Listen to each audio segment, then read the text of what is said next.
All right. Yep. Let's go ahead and get started. Good evening. It's 7 p.m. and I'd like to open the July 23rd, 2020 school committee meeting. This meeting is being held virtually through Zoom. The town of Littleton began conducting remote participation / Zoom meetings pursuant to Governor Baker's emergency order suspending certain provisions of the open meeting law on March 19th, 2020. Since that time, unanticipated legal concerns relating to the open meeting law have been brought to our attention by the town clerk. Those concerns were supported by the Attorney General's office and confirmed by town council. One concern is that the chat function allows a parallel text conversation to a board's public meeting. Chat is essentially running commentary that is occurring but is not moderated or followed by the chair. All participants and listeners may not be aware of comments being made because some meeting participants join by phone and do not see these conversations. Another concern is conversations between residents within the chat room, which are not incorporated into the public record.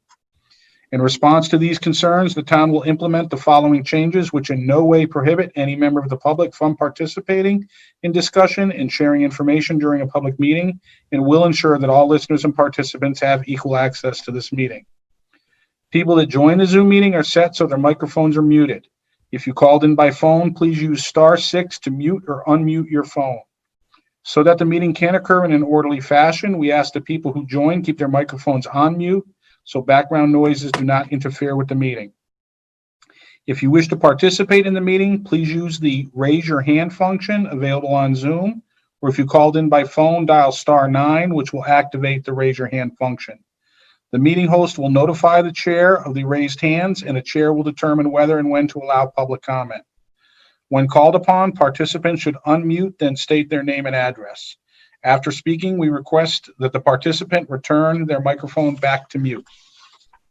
All right, now we've got that out of the way. Call to order. We will go to the consent agenda, the minutes from July 2nd, 2020, and oath to bills and payroll. Make a motion to approve the minutes and oath to bills and payroll as read. Second it. The motion is made and seconded. Is there any further discussion on that motion? Hearing none, I'll remind everyone that all the votes we take while we're conducting meetings online like this are roll call votes. So I'll start with, let's see, Matt. Matt Hunt, yes. Brad. Brad Austin, yes. Timmerlin. Timmerlin Rossius, yes. Justin. Justin McCarthy, yes. And Mike Fontanella votes yes as well. All right, thank you for that. We now are at the first of two opportunities for input from interested citizens. I will let everybody know who's attending. Looks like we have 40 attendees right now that have joined in to listen to us tonight. That's great. Welcome any input at this moment. However, if you have specific questions or input relative to the reopening plans, you might want to wait until we get to the end of the meeting, which the meeting's not going to be very long tonight. There's not a lot of items on the agenda, so we will get to presentations on the task force back to school planning updates and the back to school planning family survey, probably sometime within, I would say, the next 20 minutes.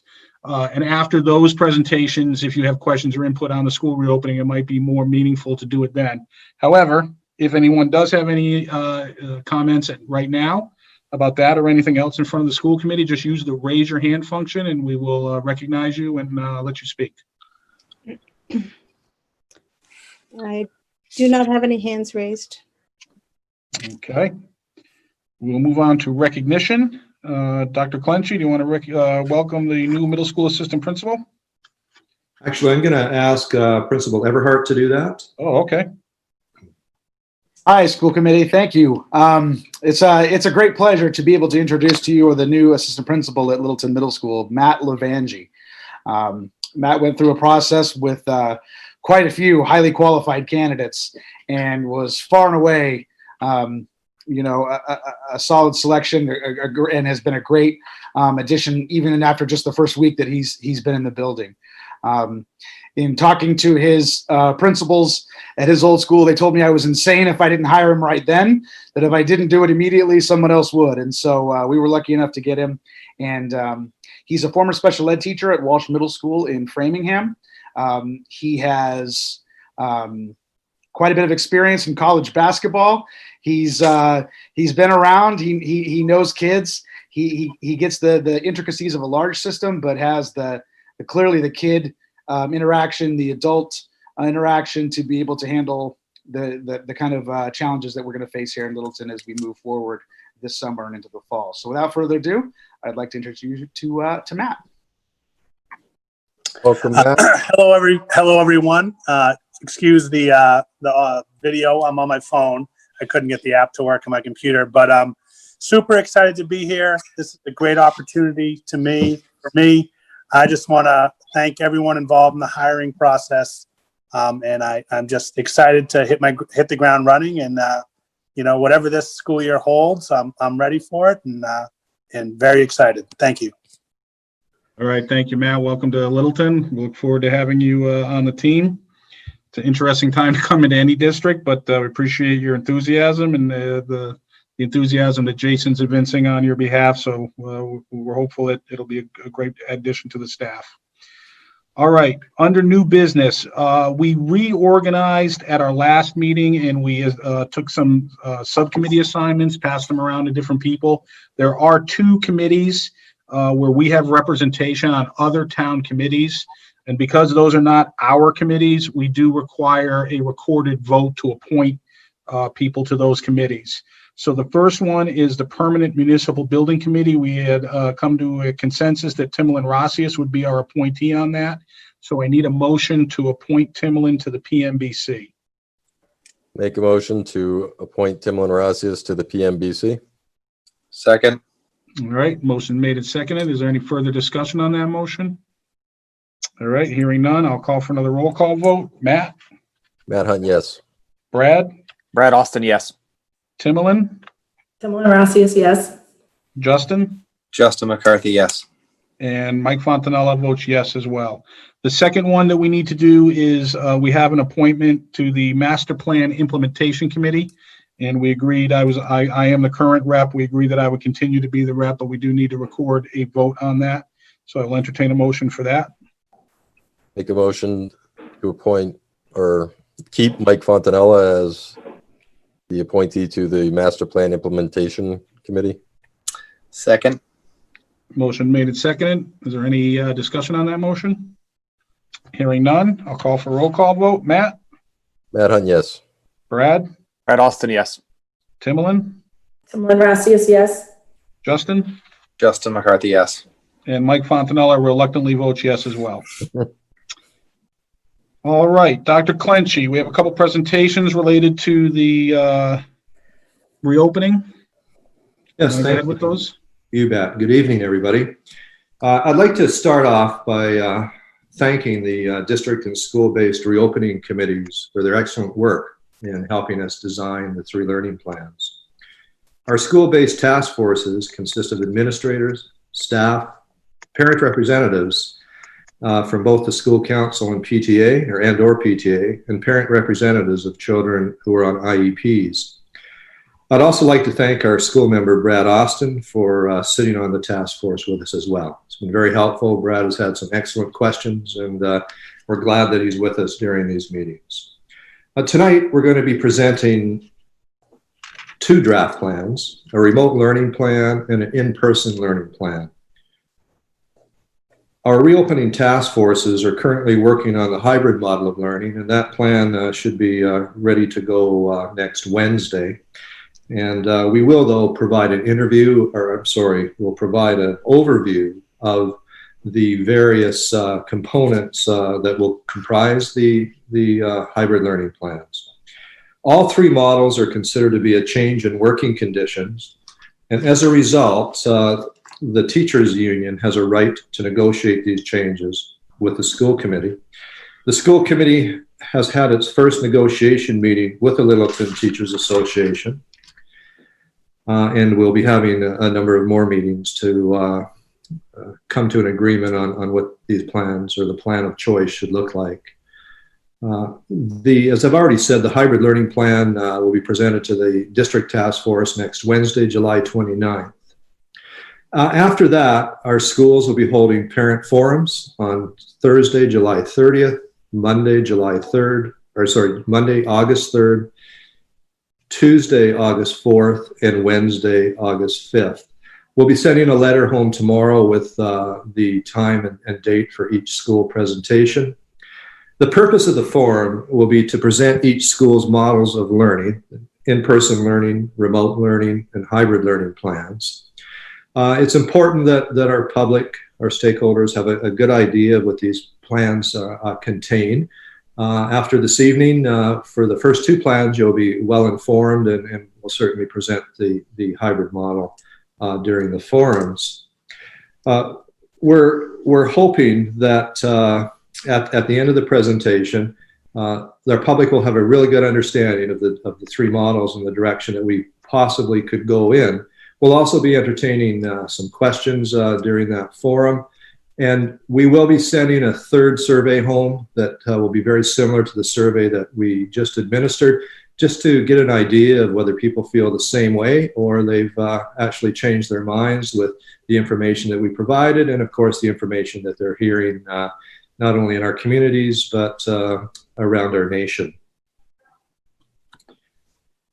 When developing the three learning plans, we looked at our current DESE regulations. We utilized the results of our June survey, which we sent out this week, and everybody's had a chance to look at those as well. We've also had a number of conversations with stakeholders that have been very helpful. We've also taken our key takeaways from the meetings that we've had with the school-based task forces and also the district task force. And with those conversations and the guidelines, we've developed common tenets, key tenets for all three models, which I'd like to share with you.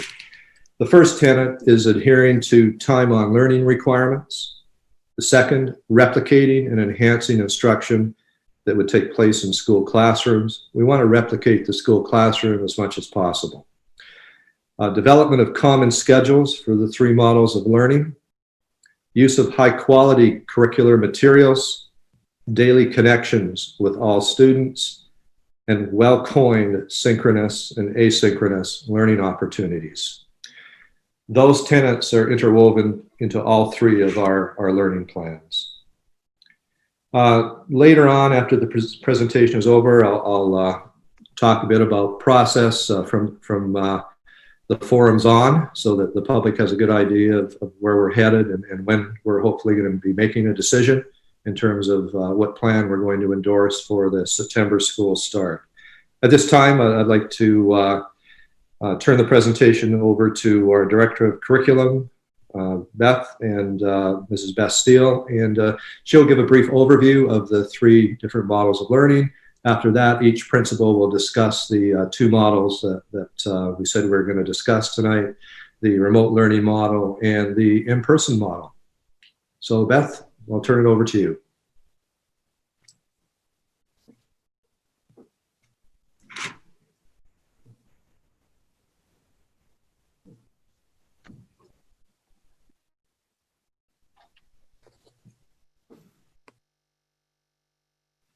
Good evening.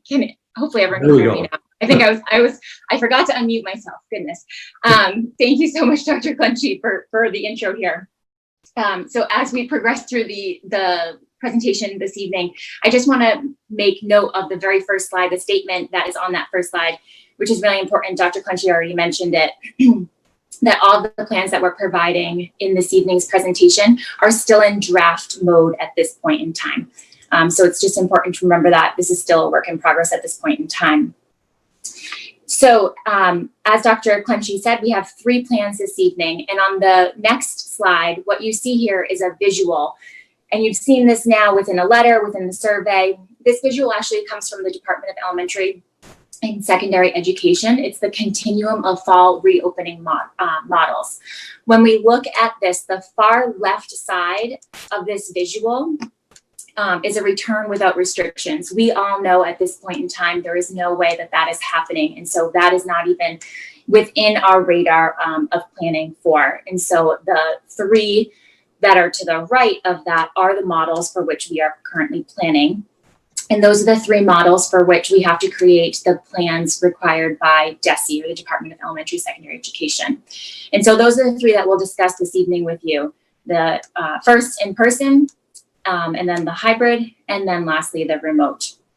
And so when we speak about these plans, it was important for us to, as a district, come up with expectations that would be interwoven without all three of the plans for all of the schools. And so the expectations that I will speak to in the next couple of slides were informed by a couple of different avenues here. So the first is experience that we gathered in the spring from our first go at remote learning. We learned a lot in doing it the first time, and that informed some decisions and changes that we want to make for moving forward. DESE guidance has also informed these expectations, as well as district determined expectations. And then also stakeholder input that we gathered from surveys. Particularly, we really dove into the survey that was conducted in June and took a lot of that feedback and interwove that feedback into expectations for our plans for moving forward. And so here what you see are expectations that we have put forth that we would like to see in all of the plans that are created. And so as Dr. Clenchey mentioned, these consist of our tenets as well. So daily connecting with all students, no matter the model, collaboration with students and families, use of high quality curricular materials, instructing the full grade or and course level standards, following a regular daily schedule that meets time on learning requirements, as well as a 5-day rotation. So those are going to be found within all of the plans that you will hear this evening. Specifically, if we go to the next slide, we'll see in-person learning plans. And these are the expectations that we set forth for our school-based task forces to ensure that they include these expectations when they were creating their in-person learning plans. And so as of right now, our in-person learning plans are following the minimum of 3-foot physical distancing guideline that has been put forth by DESE. Additionally, face masks and face coverings required for students in grades 2 and up, unless not possible due to various conditions or situations. These will also be discussed further once we get into each school. Face mask and covering breaks built into the day. Face mask or covering required of all staff. Student desks and tables should be facing the same direction when possible. Hand washing and hygiene, making sure that students and staff are able to exercise hand hygiene upon arrival to school, prior to eating, prior to putting on and taking off any masks, and prior to dismissal. We would like to see a reduction of interaction between groups or keeping students within cohorts whenever possible. Educators will observe and refer students who may be symptomatic to the school nurse. We will designate a COVID-19 related isolation space, which is separate from the nurse's office for students who may be showing, or staff who may be showing COVID-19 symptoms, as well as frequent wiping down of high touch surfaces. When we look at the remote learning plans, we see another list of expectations here that we expect our plans to be following. And that includes, as Dr. Clenchey mentioned, one of our major tenets is replicating connections that are made in a typical school day, synchronous learning opportunities for students that will follow a schedule. We heard loud and clear that some structure was needed. Increased live instruction, which includes increase in small group and or one-to-one opportunities for our students. A plan for providing timely feedback to students. Also a plan for assessing student work more than the credit, no credit, or the progressing, not progressing that we used in the spring. Additionally, we are expecting to have access to all Google Classrooms, plan for tracking attendance, maintaining the parent-teacher conferences, having those conferences, and participation is required for remote learning, and it will not be optional. And lastly, the hybrid learning plan expectations. I'm just going to go over these expectations. However, as Dr. Clenchey said, our hybrid plans are currently being built. And so our principals are not going to speak to this plan this evening. However, please know that these expectations will be found and interwoven within those plans when they are created.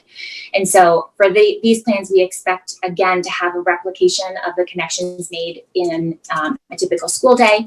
There'll be a plan for providing timely feedback to students, a plan for assessing student work more in depth than what we did in the spring, access to Google Classrooms, a plan for tracking attendance, a way to make sure that we have parent-teacher conferences, as well as participation being required and not optional. So at this point, I would like to pass it over to Mrs. Michelle Kane to speak about the plans for Shaker Lane School.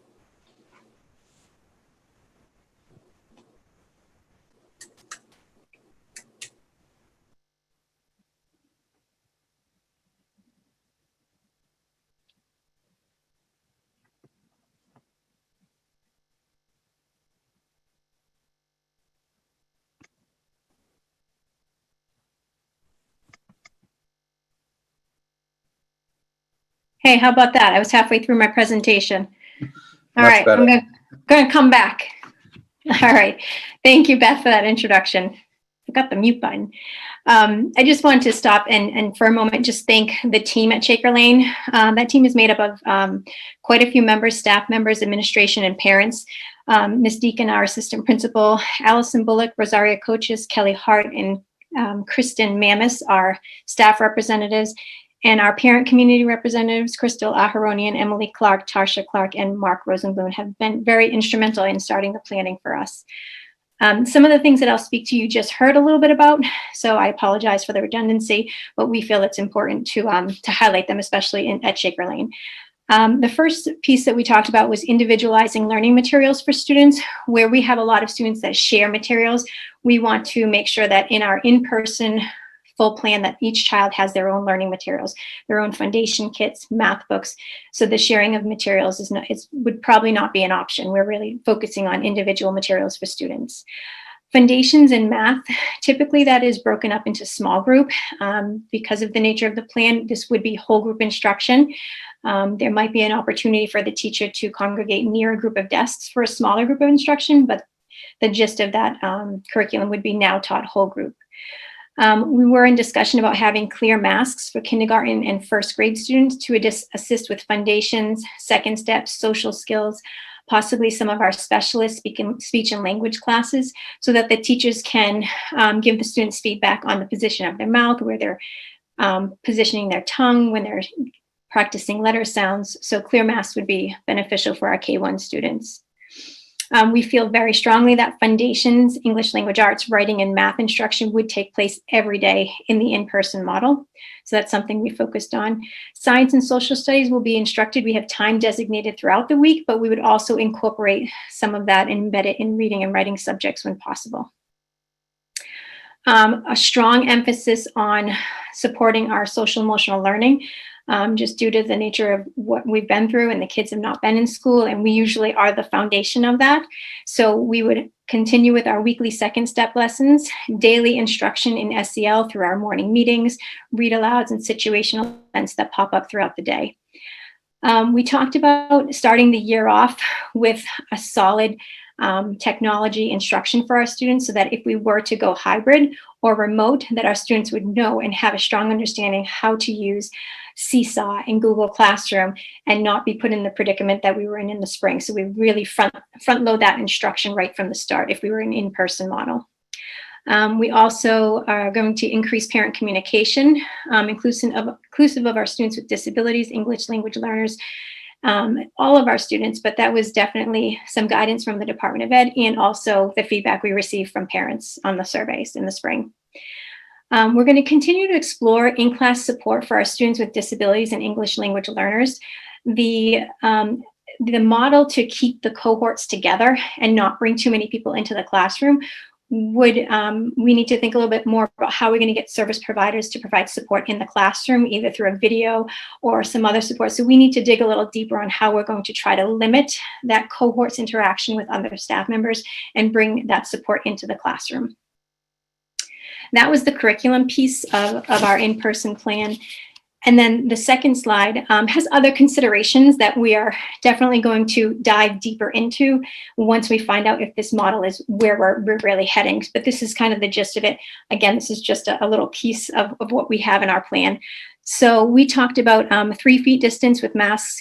We were talking about K-2 students. We can allocate 6 feet for our students in preschool, but we were in discussion about having masks for all K-2 students. Mask breaks, as were mentioned before, and Having an additional mask at school, if you're like a sports person, you usually have an extra mouth guard at practice. It's kind of like you have to have an extra mask at school. So in a Ziploc bag, so if they're forgotten, the kids can have a backup one.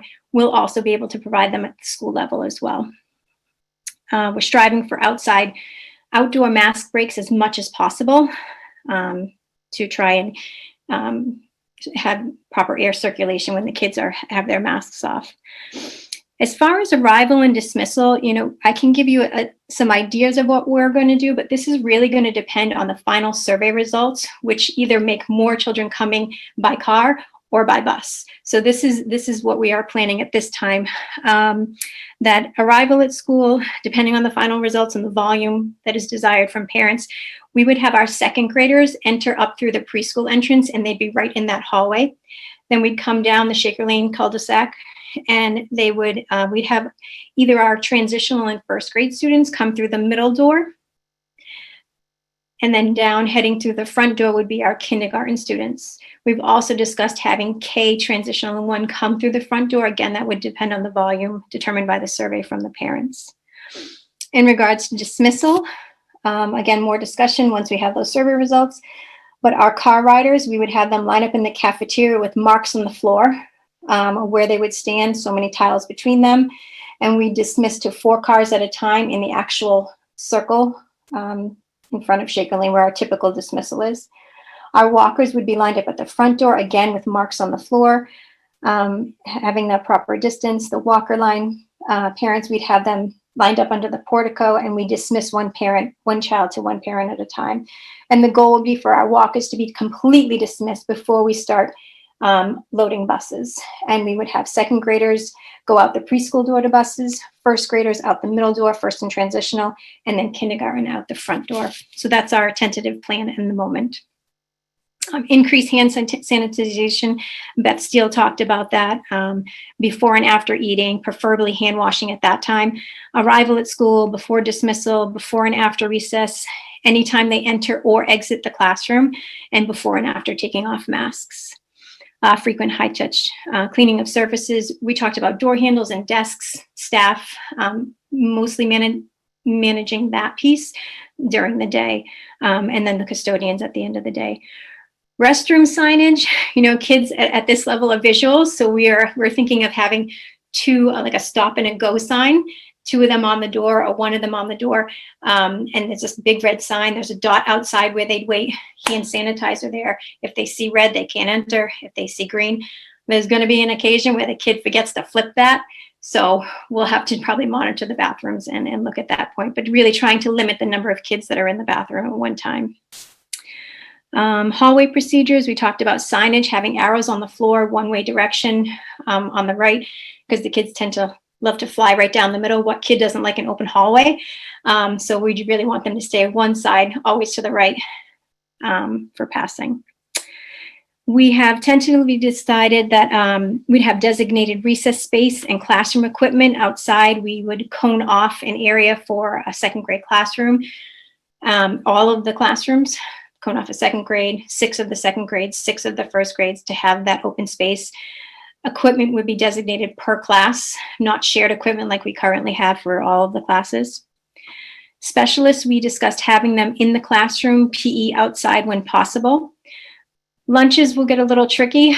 We have broken down the lunchtime to have 3 classrooms at a time, utilizing the larger spaces where the students have to be 6 feet apart, facing the same direction without their masks. So we have designated the library, the gym, and the cafeteria currently for lunch, 3 classrooms at a time. Kindergarten and transitional can fit 6-foot distance in the classroom, so we could have lunches in those classrooms. We also talked about redesigning volunteer opportunities. It will look a little different, but we can certainly have parents Google Meet in to do mystery readers. If there's something that we can send home with parents to help out cutting materials, planning things out, just not as high intense as we have had in the past. That's some of the other considerations. The next slide is the remote learning plan. As mentioned before, greater depth of instruction and expectation. This was heard across all of the staff and parent survey results in the spring. So really looking deeper into the instruction, more live instruction, increased teacher interactions. Class meetings, we talked about morning and afternoon for our first and second grade. So kind of like an open morning meeting and a closing circle. They would have those class meetings. Whole group instruction and small group instruction would increase. Daily synchronous and asynchronous opportunities, class meetings and other opportunities throughout the day. It was clear that a consistent platform would be best. So we were talking about pre-K through grade 1 would use Seesaw as their platform, and grade 2 primarily Google Classroom with the option to access Seesaw as needed. Work packets, depending on the state of the infection rates, we really would like to provide work packets for our families, especially we know everybody doesn't have a printer, or you run out of paper, or you run out of ink and it's in high demand and not able to get it. So we realized that in the spring, not as likely to happen because of the high infection rates. So we're hoping that that is something that we can support in the remote learning plan. We also discussed keeping some office hours, but modifying those office hours as like student help sessions, or if parents need to access kids, that the kids are still engaged in time on learning, so they're doing an independent activity, but the teacher, parents can reach out to the teacher, or the student can reach out to the teacher if help is needed. And then weekly communication to parents and guardians from the classroom teachers. We determined that, having that weekly communication would provide parents with updates on what took place this week, what's coming up next week. And also the teachers were discussing, this is a way for them to communicate with parents. If there's a platform that's, really tricky for them, Seesaw, that they could communicate how to use it or give a little tutorial in that section. And I think that is all that we have at the moment. Dr. Clancy, did you want to roll into the next plan and then do questions at the end? Chairman Fontanella, what would you prefer?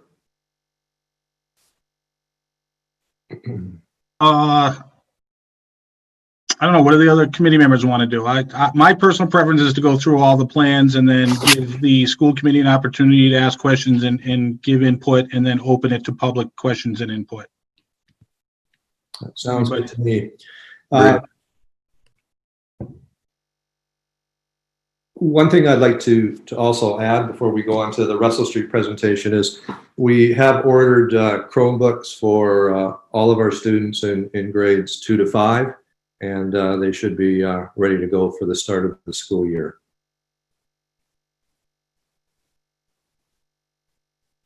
So Cheryl, you're up next. Thank you. Hi, everybody. So that for our the Russell Street plan, or our in-person learning plan, I will say Andrea Romano is going to help me out in a bit, and I'm not sure she was able to get on, so we'll see. In our in-person learning plan, we realized with the Russell Street schedule being a fairly self-contained schedule, that this was we could really maintain our current in-person schedule, but to build in all of the safety protocols. So we were able to use our typical grade level schedule with some moderate changes, and we embedded all of the safety protocols. So with arrival, we are going to have students come in 3 different entrances in the building. So 3rd grade would come in the far left end of the building directly into the 3rd grade hallway. 4th grade students would come in the front door. And 5th grade students would come in the far right end of the building in the gym hallway. We would have a person at each one of those entrances, making sure students had masks on at that time. And let students, the way the students arrive at Russell Street in the morning really lends itself to kids going into the building slowly. If there was a mass of kids, we would obviously have them wait outside, and the monitor at that door would let them come in small groups, but they'd be going directly into their grade level hallway. The classroom setups at Russell Street, we are able to have the desks set up at Russell Street with 6 feet of distance in between them, and the teacher desk in the front, as Beth mentioned earlier. And we set up, in terms of sanitizing and hand washing, the same as other people talked about prior to entering the classroom. So in our school, students go to their locker first and then they go to the classroom. They would get hand sanitizer before they enter the classroom. They would have hand sanitizer before they touch their mask. So at snack time or at lunchtime or during a break. And certainly lunch and recess time would be a hand sanitizer before and after as well. We do have a plan. We rotated our lunch schedule a bit. So we would have 3 classes at a grade level eating while the other 3 classes were outside at recess. And that's able to keep kids spread out and spread out on the playgrounds as well. We would be able to utilize the track area, the field area, the blacktop area, and the turf field area. At this point, that's my understanding. We probably would limit access to the playground equipment that's right off the blacktop area, just because of cleaning purposes in between recess times may not be realistic. And kids would get hand sanitizer again before they come in from recess. At dismissal, we would be able to dismiss students by grade level, and we do that now anyways.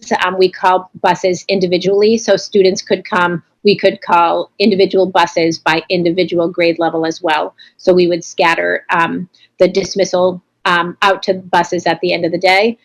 Ordinarily, we let buses go first, and then we call kids down who are getting into vehicles. We could do that in a rotational way as well. And then we let walkers go after. So we would be able to maintain that, just making sure that we didn't have large amounts of students coming down at the same time. Within our in-person plan, we realized that we could have our special education services happen. In-class services could maintain those B-grid services. In-class support could happen within the classroom. And small group instruction can happen within the special education classroom as we do typically, and we could maintain distance in those settings. Our intervention services can take place similarly, and during our WIN block, those services can happen during that time too, as we typically do already. I'm hoping that Andrea was able to get on, because one of the changes in terms of keeping with the guidelines that we try to, and I think we successfully worked out, is containing the amount of adult exposure to kids and kid exposure to adults. We were trying to keep kids in cohorts and minimize the amounts of adults. So instead of a student having every one of their unified arts periods every week, as we typically do, we did a rotating schedule. So students will get some of their unified arts for a block of time, a different set of unified arts at a different time, and then a different set at a different time. So Andrea, if you're on, would you like to speak to that? Andrew, we can't hear you. Could you move your microphone down?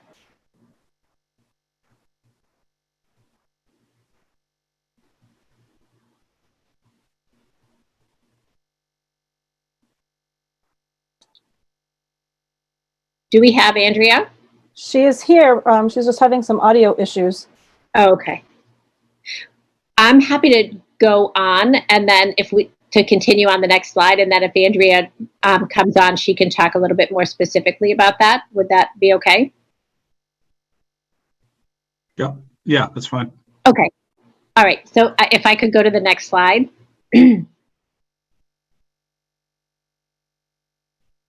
So our remote learning plan, really our goal on our task force was to be able to make our plans as seamless as possible and to be able to toggle between the two of them.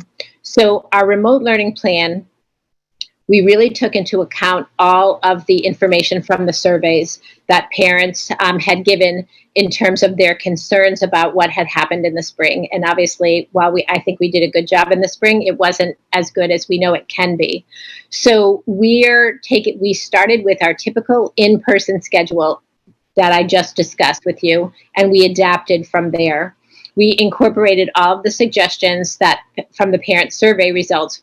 For example, parents really want their students to have a schedule, a 5-day, Monday through Friday schedule that starts in the morning and ends at the end of the day.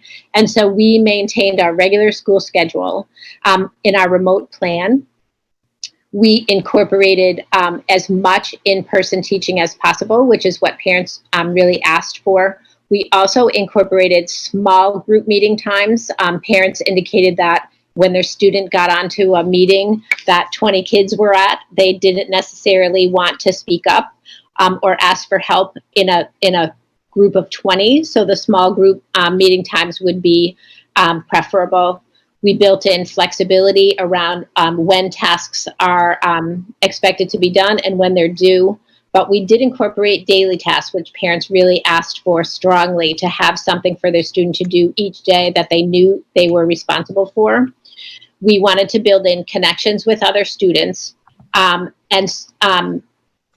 So we did that in our schedule. And also parents asked for short-term projects. So if a student was finished with something, or if they had to put it off until later in the day when perhaps a parent was able to help them, or they could get assistance from a family member, they had something else to work on. So we embedded a short-term project for ELA and a short-term project that's a STEAM project that will be created. But we would have 2 ongoing projects that are short-term projects happening at the same time. And again, we used a similar format for our Unified Arts classes. One of the suggestions or requests for the Unified Arts classes were that the UA teachers do in-person face-to-face lessons similarly to the teachers, and we incorporated that into our remote schedule as well. So we would start and end our day with a mandatory class meeting. In discussing this with parents on our committee, we talked about whether a regular start time made sense. Should we move away from a regular similar to school start time? And overwhelmingly, the parents said they would prefer to have school start at the regular time, which is 8:05, so they could get their child ready prior to getting themselves ready for whatever meeting or work they needed to do that day. So we followed a regular 8:05 to 2:30 schedule that would start each day with a mandatory class meeting, similar to how we do in person, which is an in-class meeting circle time that students do every morning in their classes. We incorporated whole class instruction and a small group meeting for each academic subject. So if you can visualize this, we planned. I'll just use ELA for an example. So assume in your remote schedule, you have your full class ELA instruction on Monday. On Tuesday, Wednesday, and Thursday, your class would be divided up into 3 groups, A, B, and C, for example. And so after the lesson on Monday, on Tuesday, perhaps Group A is meeting with the teacher while groups B and C are working independently. And then the following day, Group A and C are working independently, and Group B is meeting with the teacher.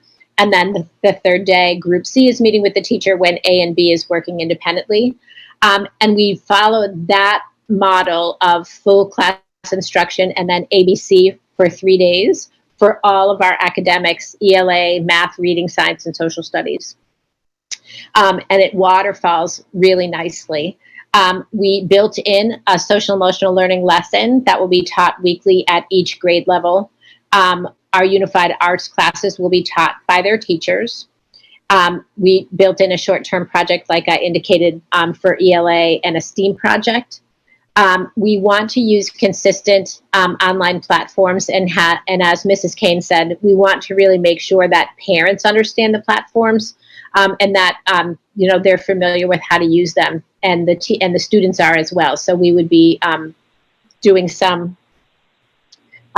learning beforehand so parents understand how to go on to and students understand how to submit work and get onto the meetings and things like that. One of the big changes at Russell Street that parents asked for that we did incorporate in our plan is students students have an email that works within our school building, and they usually get a littletonps.org email when they go from 5th grade to 6th grade. And parents overwhelmingly wanted their students at the Russell Street School to have their own email that would work within the Littleton PS network only, so that students could get emailed directly from their teacher. And so that eliminates all of the emails getting dumped into the parents' email, and then parents having to sort through their emails to share with their student.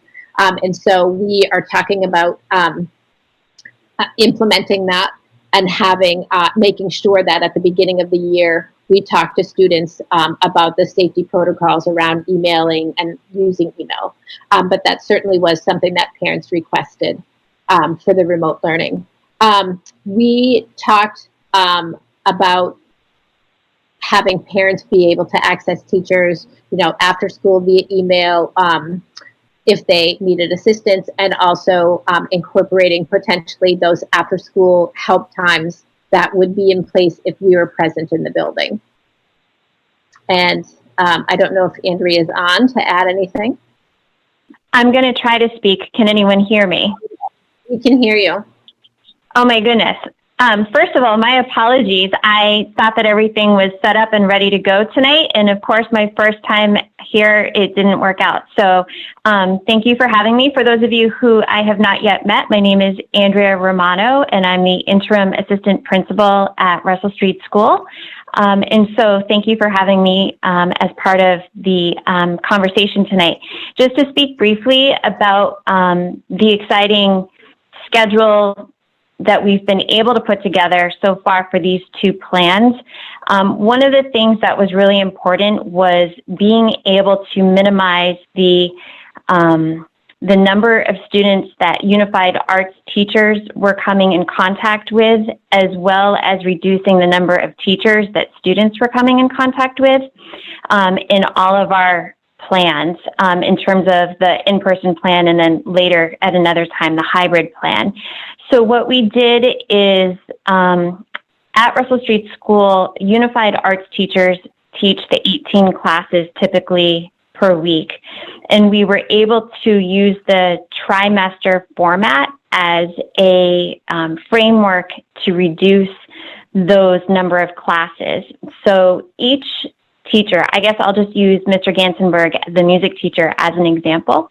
For the first trimester, he would teach 2 5th grade classes, 2 4th grade classes, and 2 3rd grade classes for the entire trimester block, and then switch for trimester 2 and 3. So instead of him only seeing one class once a week, he would be able to teach them 3 different times. They would have music 3 times in that 1 week session. That works really well for the in-person teaching plan, as well as when we go remotely, if we had to. What that would allow to happen would be him to have one of his teaching days, class times, be an introduction to new content. And then day 2 and 3, students would be able to have a small group instruction and also an independent working block. And that would switch, they'd be able to experience both of those learning opportunities, if you will. So that was really a real positive piece to our planning. And, we're excited about that. And later on, it kind of transfers nicely into the hybrid model as well when we get to that. So I think that was everything that I needed to add to the conversation tonight. Cheryl, did I miss anything, or is that it? No, thanks, Andrea. I just want to take a minute to thank, we have an incredible team. We're very efficient, and anytime I feel like I'm at a loss for an idea, somebody else has one. So it's been really great. We have on our committee, Jess Schoeffel representing 3rd grade, Rachel Weiland representing 4th grade, Melissa Davis representing 5th grade, Andrea Romano, myself, and our parents are Alana Clements, Adrian Nash, Ashley Jodka, Liz Parkinson, and Kelly Ricard. And it's been a really great group, and they work really hard. So I appreciate their efforts. Thanks a lot. Thank you.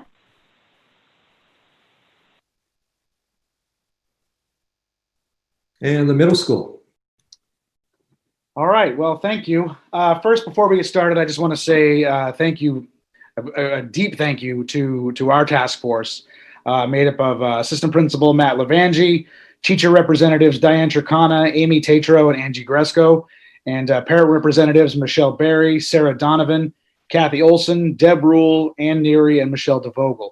There's a lot of time that's been spent in crafting these plans, and while we will continue to polish them, it's been exciting too to be able to work with people in a different capacity. Unfortunately, but that has been one of the silver linings, is to get to work with parents in a different way, and I've really enjoyed that as we've gotten started with that. So I'll be brief. The middle school in-person learning plan, we decided to build it from the perspective of the student, and so that's how I'll present it to you. Just sort of walking through the student day so you get a sense of what they're going to go through. Start times being what they are, keeping those the same. Students will arrive as usual, what they do, between 7 and 7:20. So what'll happen is between myself and Mr. Levangi, one of us will be stationed in front of the school, one of us will be stationed in the lobby inside, and we'll be doing masks checks as the students enter the building. No one gets in without a mask. And then we have another administrator there to make sure the kids aren't taking them off as soon as they get through the doors. In previous years, students would have the opportunity to hang out in the cafeteria for a few minutes, socialize. Obviously, that's not going to happen. Students will go right to their flex block class, where they'll sanitize on their way in. Every morning, we'll have a 15-minute check-in, an opportunity, which we currently have, but the flex block that we currently have is 30 minutes. What we decided to do was to cut that in half and move the other half to the end of the day, so there'd be a time for a check-in and bus dismissal. After that, the teaching and learning begins, and we'll talk a little bit more about the schedule here in just a second. And then that last 10, maybe 15 minutes of the day, students will return to their flex block classes, where they can be dismissed in small groups to go to their lockers, and then to the buses, and then the walkers being able to head out. So the idea being is that we're going to be creative in how we assign lockers. We're going to be creative in how we organize these dismissals, so that at any point in time in the hallway, there's not too many kids, and we're all being able to safely distance. Next slide, please. So one of the things that we really focused on was movement, because at the middle school, unfortunately, we can't truly go to a cohort model because there are enough class choices that it really prevents that from happening. Students have the ability to take one of 3 band classes, one of 3 world language classes. So keeping them together at the same time all day is going to be virtually impossible. We'll do it as much as we can, but there are going to be times where the kids have to move between classes. So we wanted to really look at that movement part of it, thinking of the sort of the grocery store mentality, right, of having, how are we going to make sure that people are moving properly through the hallways. So the big thing really is where we notice in the middle school is around the lockers, kids hanging out in hallways. We've got to get rid of that. Bathroom breaks are another part of it, really having to develop a plan to make sure that the restrooms are not being overcrowded. And myself and Mr. Levangi will be highly paid bathroom monitors, I'm sure, for the next a few weeks.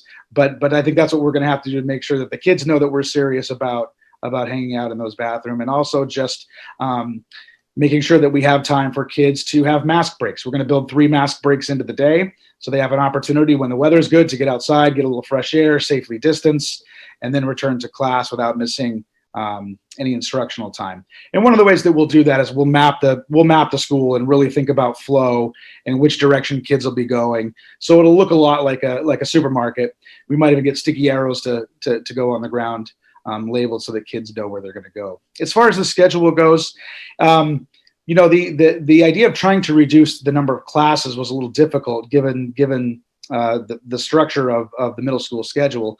We're largely going to keep the same schedule, but in order to reduce the classes, one of the things that we did was to move the UA classes to a block schedule. Currently, they would teach a 45-minute class on, let's say, Monday afternoon, and then they would have the same group of kids on a Tuesday afternoon for another 45 minutes. What we're going to do is we're going to bring that together into one 80-minute block. And what that'll do is that'll allow us to stagger the class times throughout the day. The benefit of that being is that at any point in time, outside of the first period and last period, you're never going to have 390 kids in the hallways at the same time. you'll always have at least a third of those that are in the classroom, sometimes 2/3. And that's going to really be helpful so we don't have kids clustering in the hallways, in the stairwells, in front of the cafeteria, library, and those areas. And so just staggering those times really helps us minimize the number of kids in the hallway at any one point. Next slide, please. So that in-person plan will look a lot like a regular school day, the way that it was pre-COVID.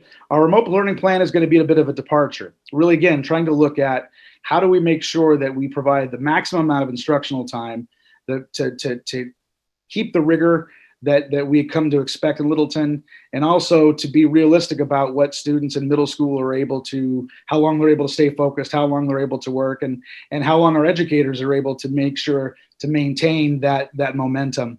And so what we're doing is we're gonna propose a block schedule where there will be each day 4 85-minute classes, and how the teachers use that time will be up to them. Ideally, there will be a mini lesson to start, 15, 20, 25 minutes, and then breakout sessions into other groups where then we can work in small groups with students. So they're not sitting there for 85 minutes solid. There's going to be opportunities for them to stand up, move around, have breaks during that time, so that they can then return back to the instruction, back to that small group work, and be able to maintain that high level engagement. One of the things that we'll also do is we're going to make sure to have that flex block mandatory during remote learning, so that every morning we are able to guarantee that every student has a connection with a teacher every day. That'll be compulsory, and it'll be an opportunity for students to be able to really get to know their teachers, get to know their classmates, and be able to share some of what's going on with them in a way that isn't just about the academics, in a way that's just about school, but rather to bring that personal touch, because all of this is about relationships. And if we end up in a remote learning plan early in the school year, it'll be unfortunate, because that's the time our teachers are really getting to know their students. And it'll be difficult, but we have to provide time in the day for teachers to begin to know their students, so that when we do return, those connections are already being established. In order for this to work, every group, every stakeholder has a set of responsibilities. And the first thing we looked at were, what are the responsibilities of the student in this case? First thing, attendance has to be compulsory. They've got to be in class. And so that's what we're really going to hope for, that students are there and on time and ready to go. One of the things I know from educator friends of mine who have done online sessions, that students like to go online and then throw up an avatar or hide themselves. And you never really can tell if they're listening, if they're in another room watching television. We want to make sure that students' faces are all there all the time, so the teacher can see and make sure that the students are connecting, that they're engaged, that they're able to have that back and forth conversation. It'll also help increase the accountability too for the work that's done.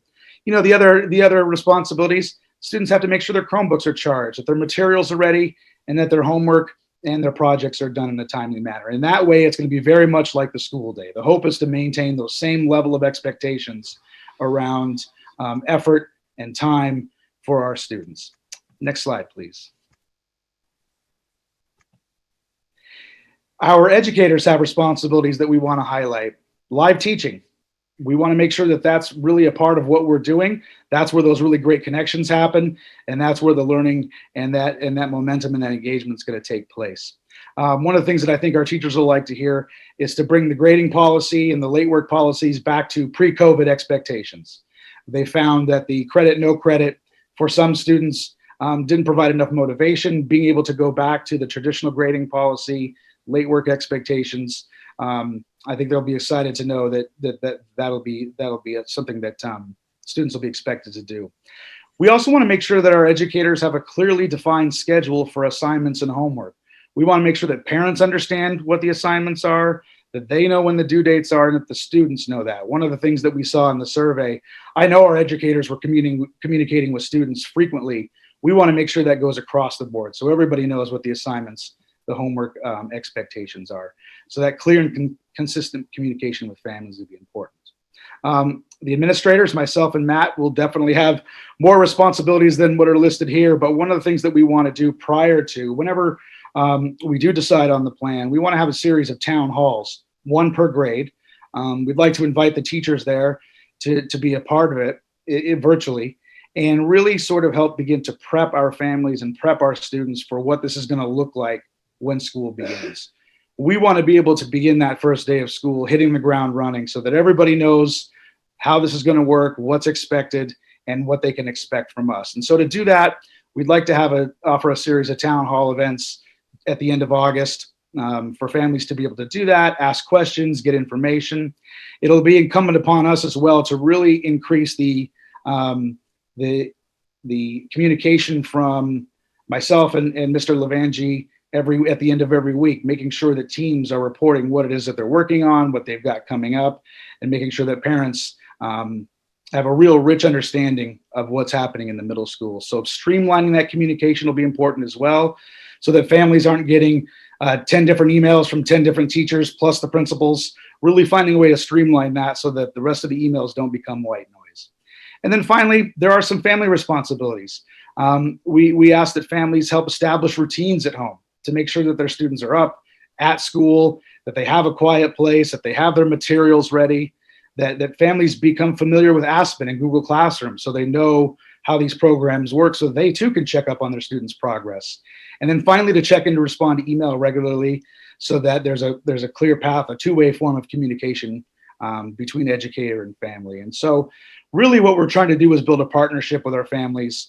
And while we already have a partnership, we want to build something truly unique that all of these groups have equal investment in the success of our children's academic and social progress during this time. Thank you.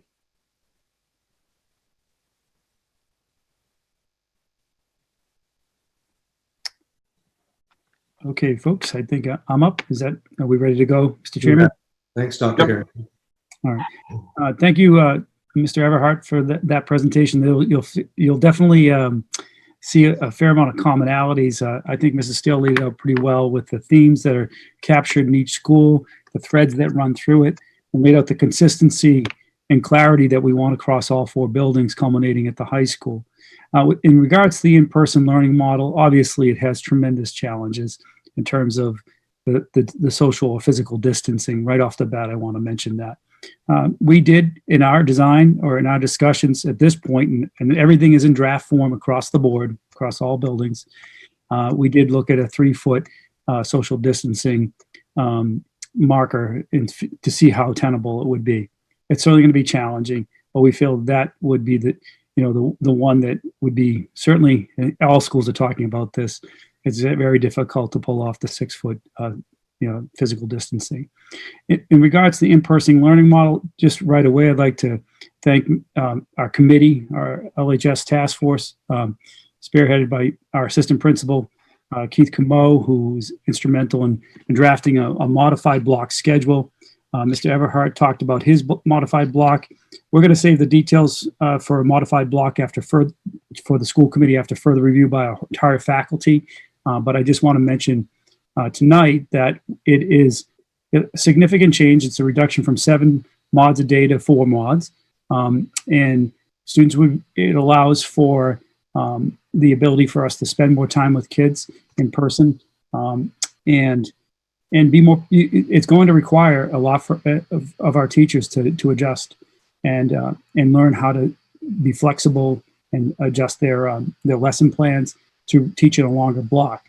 We know we'll have to provide professional development for that, not only off the bat, but also throughout this model or prior to it being implemented at whatever point in time that it's decided. If it the schedule, there's a link to it there for you to click on for your review and discussion in the future. We have an extended advisory schedule on Wednesday. That is also something that's a part of our active practice already. Other principals have spoken to the fact that is something that is a really important part of our school culture and climate now, where we're able to emphasize particular topics, thematic issues, experiences, we're able to discuss about topical issues going on in the world. We're also able to put a strong emphasis on social emotional learning. Face mask coverings also are required across the board, and that's all outlined there for you to read. But you've seen that theme captured already. They're also required of all staff. we did want to acknowledge, as all the buildings did, that there'll need to be a time for mask breaks, whether we could create mask-free zones where kids could go to, perhaps in a large area like a cafeteria where they could socially distance, as well as built-in time in these long blocks for teachers to provide time for kids to remove their masks. We understand the difficulty not only for the students, but also for the staff at large, wearing masks all throughout the school day. We're all experiencing that now, just in our communities as we wear masks. The other thing I wanted to talk about is that there'll be a need for a number of room adjustments. We're still determining how we would roll out the lunch, specifically where that would happen and how and when. That would be a future update to the committee, and we'll be gathering more input and just having more discussion with our task force as well as our faculty at large. Another issue is seating, and I've talked about that. We have looked at all our rooms to see how we could accommodate the students with the distancing, and it's going to be a challenge, and it will require movement of classes across to different rooms in the building. Large spaces, using the auditorium more, using the gym perhaps, the band room, using the cafeteria more. We have our amphitheater, the Kiva, that we'll have to use more. And we have some large classrooms that can be broken up into 2 classrooms that will now have to be segmented too. So this will be a significant change to how the high school sort of runs its day and what it looks like and how we group people. But that's, of course, expected with an in-person model in the midst of the pandemic. But some of the other principals have talked about arrival. We will be making some adjustments to our arrival for students. One of the things we looked at is where they will park and where our staff will park. The staff would have a defined parking space in the middle lot. Most of our staff already park there, but we do have staff parking in the upper lot and some in the lower lot as well, just by choice, but we would have a clear space for them. I don't think that's captured in this slide, but there we go, okay. All staff will now park in the middle lot, bus loop for students on buses, upper loop, for students being dropped off. We do expect that there'll be more people driving and parents and older siblings driving driving students to school. Students assisting with maintaining and cleaning shared surfaces. One of the things that came up was the theme of personal responsibility. We're all in this together. It's a bit of a cliche perhaps, but it's going to be a theme throughout, as well as everybody doing their part. And there's going to be times where we'll ask kids, if everybody sort of cleans their surface before they leave or as they arrive in terms of a desk, it will help with the cleanliness of the building throughout the day across the different mods. We will be, of course, encouraging frequent hand washing. There'll be lots of hand sanitizer stations throughout the building. There'll be other principals have already commented on the signage with reminders about social distancing and face coverings. And there's also going to be a recommendation for students to bring their own personal hand sanitizer if they're able to, but we'll have abundant supply of that, I expect, by the time we're able to do in-person learning. And transitions, I think I've already talked about that with the signage, but hallway traffic, I know the other principals have mentioned about some lines that would be drawn, having traffic on hallway traffic, pedestrian traffic on one side of the hallway. That will have to be clearly marked. We'll have arrows. We'll also have to implement staggered passing times, potentially in certain parts of the building. The other thing we talked about actually was related to PPE and making sure we have adequate inventory of that for masks, gloves. There might be some places where we would install some type of polycarbonate plexiglass-like material in certain parts of the building as well, after review and if it was deemed necessary. We have a whole list of cleaning and hygiene details. You're just seeing an overview tonight. But there are lots more details behind these bullet points and in this overview tonight. One of the things we also talked about that remains to be determined is exactly how we would do club and after school activities. Of course, athletics is a big question at the high school. The MIA has just indicated at their board meeting this past week that we will not have any interscholastic sports until at least September 14th. That remains to be seen, though. There's lots of state guidance and decisions to be made before we are able to proceed with anything related to athletics. But I wanted to share that with the audience tonight. We did also develop a lot of further questions for consideration and areas to address with the in-person model as a committee that we'll be discussing with our wider faculty at a virtual faculty meeting in the upcoming week or two. Now on to the remote learning model. Similar across the schools, student attendance and engagement is required in classes via video conferencing. Primarily, we're using Google Meet as a school. And that was something, all the other principals talked about this already. We had a resounding feedback from parents in the survey administered in June about certain things that they wanted. And we tried to be really responsive and incorporate that feedback into a more robust, rigorous remote learning model at all buildings. But I'm speaking now, of course, for the high school. Teachers will provide both synchronous and asynchronous class activities, scheduled times. Parents reported that they wanted more structure. They wanted more routines. They, of course, wanted live Google Meets. They wanted due dates. They wanted, in their feedback, grades. And we've incorporated all of that into our plan. And that was true of the teachers, too. I mean, this was something we all sort of found our way through in the spring. And that now we have a chance, if we do go remote, to have a really robust, replica or experience of school that closely resembles what we would ordinarily do. Teachers will design opportunities for student collaboration, independent learning, and breaks in these longer blocks. Like I mentioned, it would be very different in the longer blocks for sure. And longer blocks is applicable across any of the three models. The one that we're working on now, and we should finalize next week, the hybrid model. It's applicable in the remote learning model, and it's, of course, that was one of the pillars that we were charged with to carry out in our different models. As routine in schools, classes through video conferencing will occur according to the assigned LHS schedule. Students are expected to fully participate in complete class activities and assignments, and students will receive feedback. And as I've mentioned, numeric and letter grades. Next, is that about it? I think we had one slide right there, right? So that about wraps it up with the main points. In summary, one of the things we're looking at doing, though, is we wanted to think about how we were going to experience labs. That remains to be considered with the remote learning model. And we also, similar to the middle school, have already outlined a list of student responsibilities, educator responsibilities, administrator responsibilities. We talked about really improving our communication protocols and procedures and how we would administer assessments. That remains to be determined.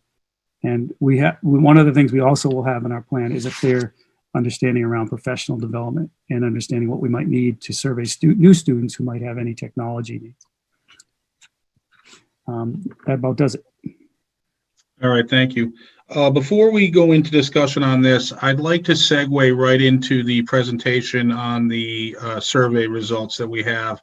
I think that they're clearly intertwined, and I think that the discussion amongst the school committee and the public will incorporate all of this. So why don't we go ahead and get that presentation done, and then we'll go into a discussion.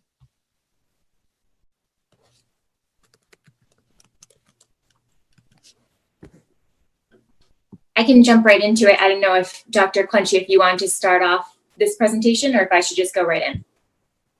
You can just go right in. Just a comment. I'd like to thank the public for filling out this survey. It really does give us some good, solid information to use as we're determining what the best solution is for our schools in September. And as I've already mentioned, we're going to be administering a third survey after we hold our public forums. And so with that, I'll jump right into the survey and the presentation. Dr. Clenchey said exactly how I was going to open this up is thank you to everyone that has participated and taken the survey so far. We've had a really nice, large response to this survey, larger than other surveys that we have sent out. So we really appreciate people responding and giving us their input. The survey that we're speaking of was sent out via email on Wednesday, July 15th. The survey is actually currently still open. And it will be open through tomorrow. So people are still welcome to go log in. and complete the survey if they have not done so already. The purpose of this survey was twofold. One was to certainly gather information from families about educational plans for their child or their children for the upcoming school year. And the second was to start to gauge the comfort level of where families were with regard to the reopening plans. And so the survey that we sent out last week, and that's still available, has 9 questions. And so while it's still open for responses, I'm happy to provide just a brief snapshot right now of kind of where the responses stand at this point in time. And so you'll see here the first question, and you can see that as of this snapshot in time, we had 1,150 responses for all of these questions.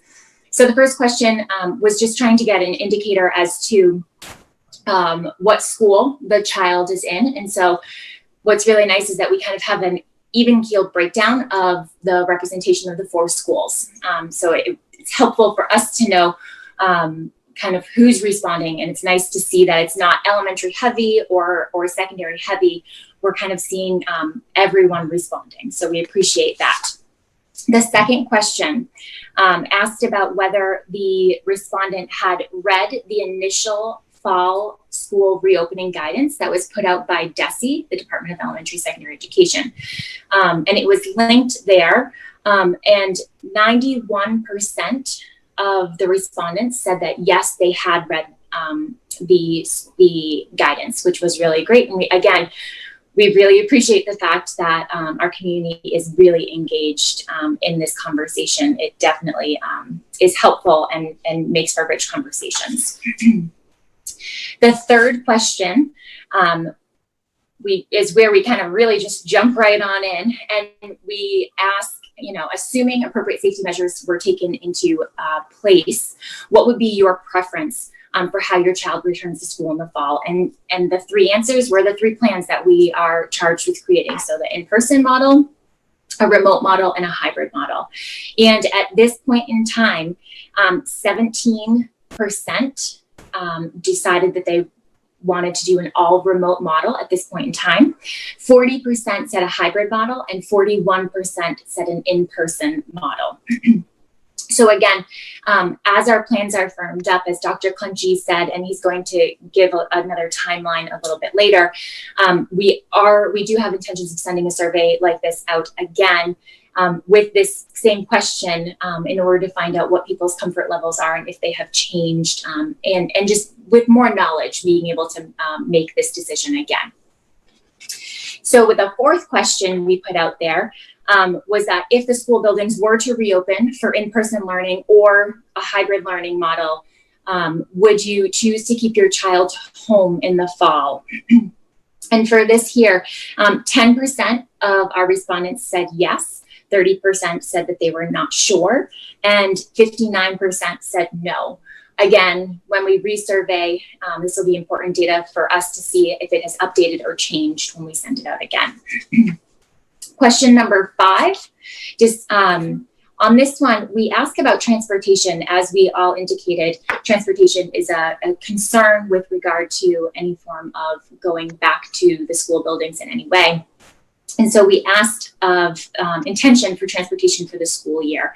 And so here you can see that 42% of the respondents said that they intend to use district provided bus transportation.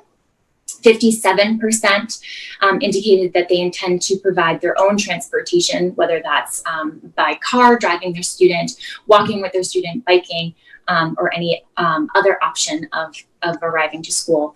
And 1% intend to use in-district provided special education transportation. Question number 6. So here we're asking if school in-person learning resumes in the fall. We wanted to get a comfort level of how comfortable people were, or how concerned is the way I should phrase it, people are with having their child or children in the school building. And so here, 12% of our respondents said that they're not concerned at all.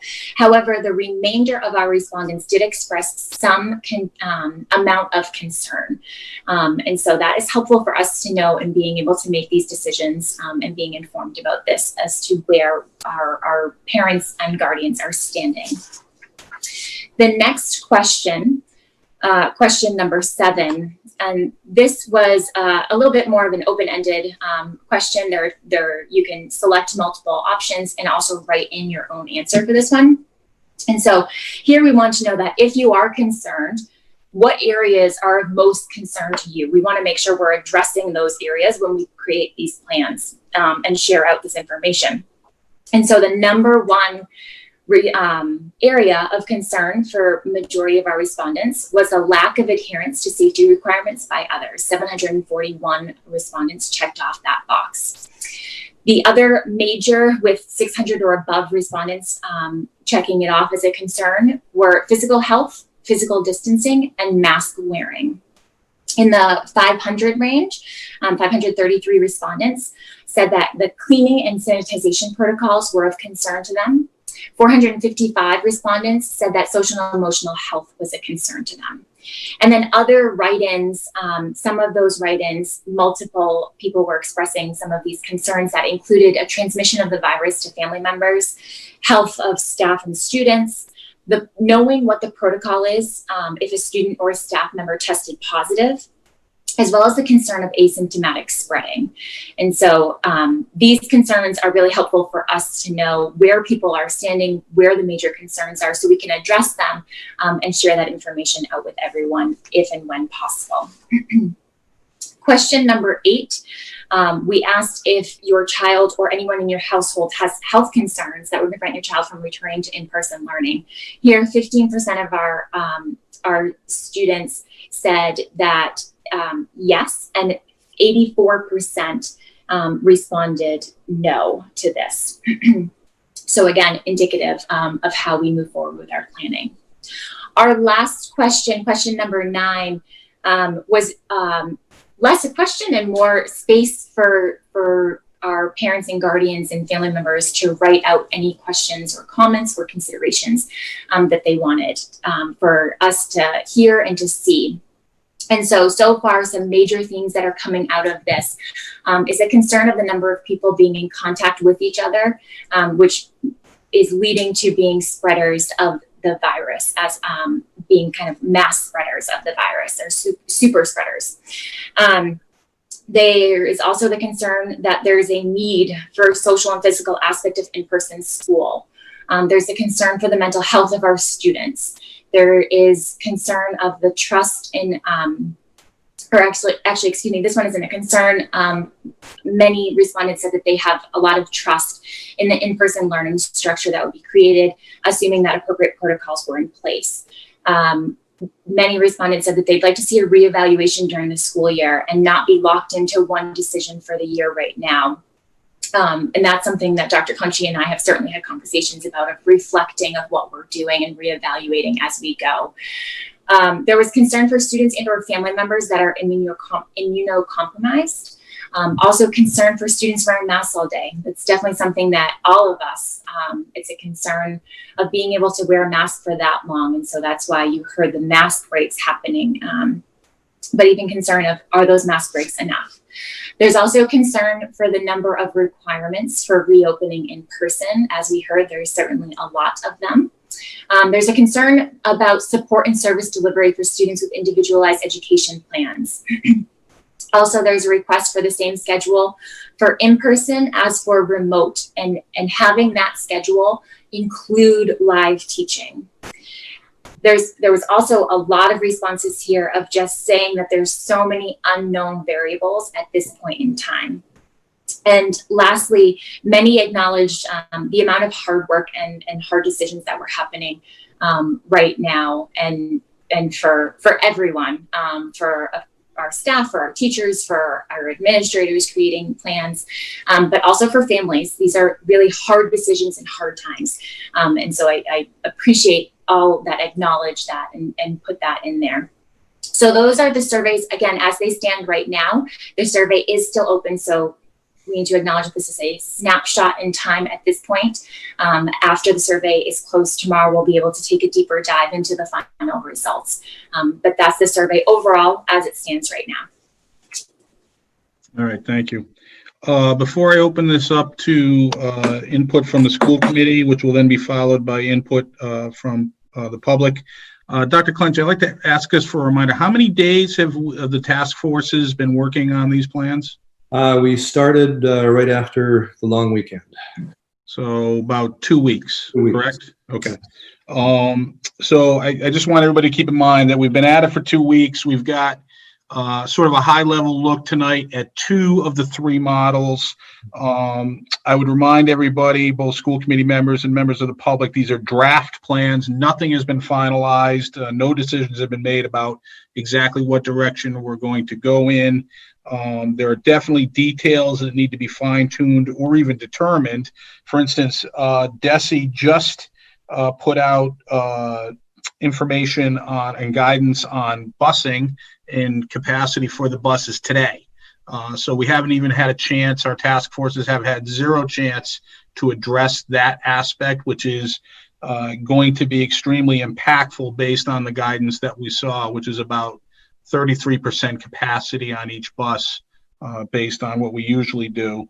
And there was a great point that was made in the survey comments, concerns about students and staff testing positive for COVID. None of that has been addressed in any of these plans yet. And obviously, that's a big part of what's going to happen. And, you know, Beth, you talked about parents want to know if we're going to reevaluate our approach through the school year. And a lot of that will be determined by what happens if we do go in person at some point. You know, are we safe? Or do things get dicey and do we have to dial it back? And being able to address the details about students and staff testing positive will obviously be a key part of that. So there's a lot, you know, I appreciate the amount of work that's been done in 2 weeks. It's actually pretty overwhelming how much has gotten done. But having said that, there is so much more that needs to be addressed, and the patience that we need to be showing as school committee members and the public, I think is quite evident. So I just wanted to prep that. Having said that, I will now open it up to questions or comments, input from school committee members. Matt, I want to start with you. Couple things. I am pleased with what I've seen with the remote learning plans. My major concern there was a lack of consistency across for all educators. I think we all can agree that it's never going to be as good as in-person learning, but I think if we have consistency and we have clear expectations for teachers and students, that it can be a lot better than it was in the spring. I do have some serious concerns with the in-person learning. I think it's a lot of wishful thinking that kids are going to follow all these rules. I was just in Market Basket before the meeting, and adults can't follow the signs, and to think that pre-K through 2 are going to follow signs in the hall, I just don't see it happening. My concern is also for pre-K, kindergarten, first grade teachers, where students are not required to wear masks. What extra protection do they have? Are there going to be desk shields? Something to that effect. I also would like to know what's going to happen when a student, he gets in the building with a mask, or she gets in the building and then refuses later in a class to wear their mask. What is going to be the consequence for refusing to wear a mask? What if a parent says, well, I don't believe in any of this. I don't think my child needs to wear a mask. How are we going to deal with these things? I'm very interested in seeing the hybrid plan. I think that's going to be a lot more easy to implement, at least for the schools. I know it'll be more difficult for the parents, but that's my feelings at this point. All right. Brad? Thanks, Mike. I've spent a lot of time on this committee already, asking a lot of questions. I think Kelly will back me up on that. I'm going to cede my time right now, if that's all right, so we can get to community comments a little earlier. All right. Thank you. Thank you. Timlin?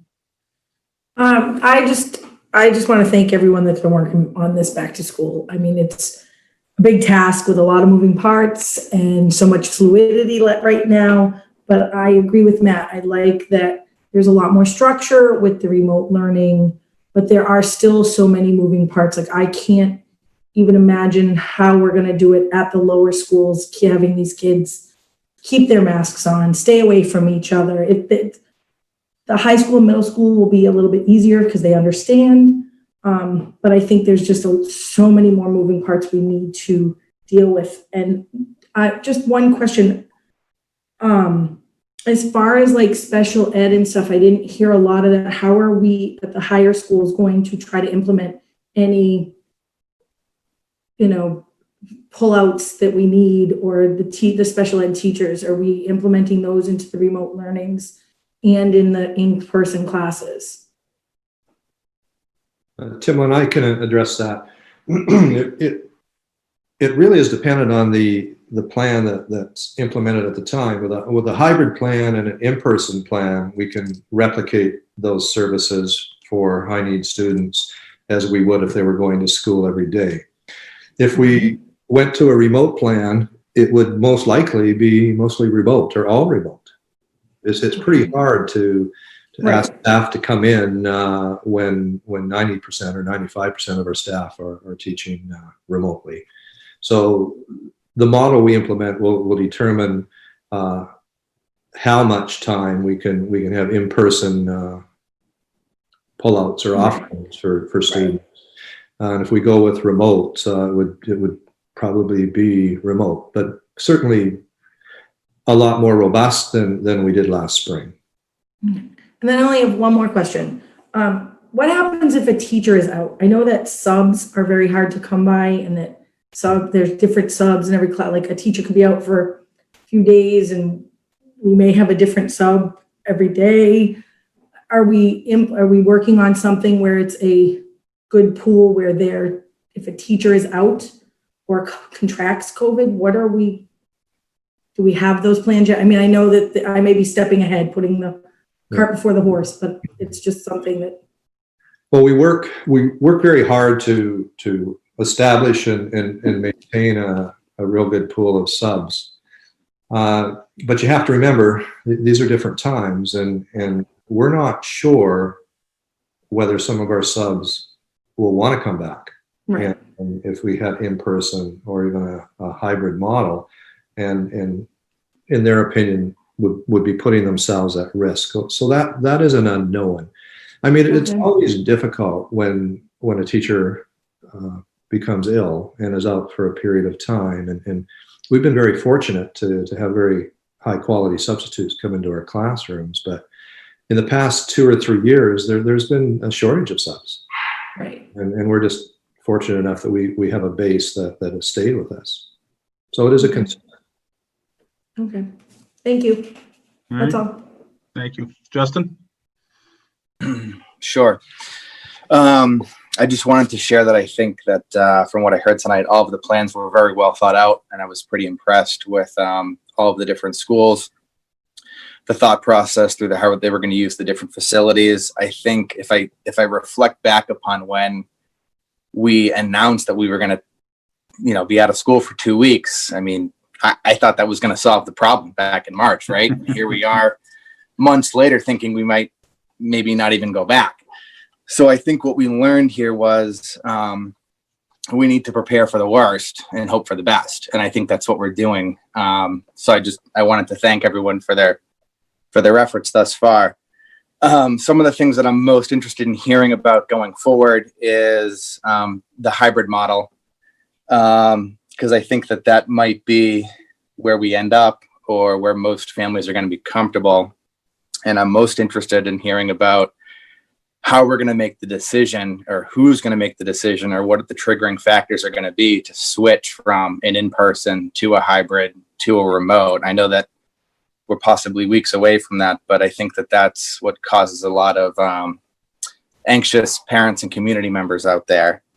And I would also like to share that I think some particular attention needs to be paid towards services required for special education students.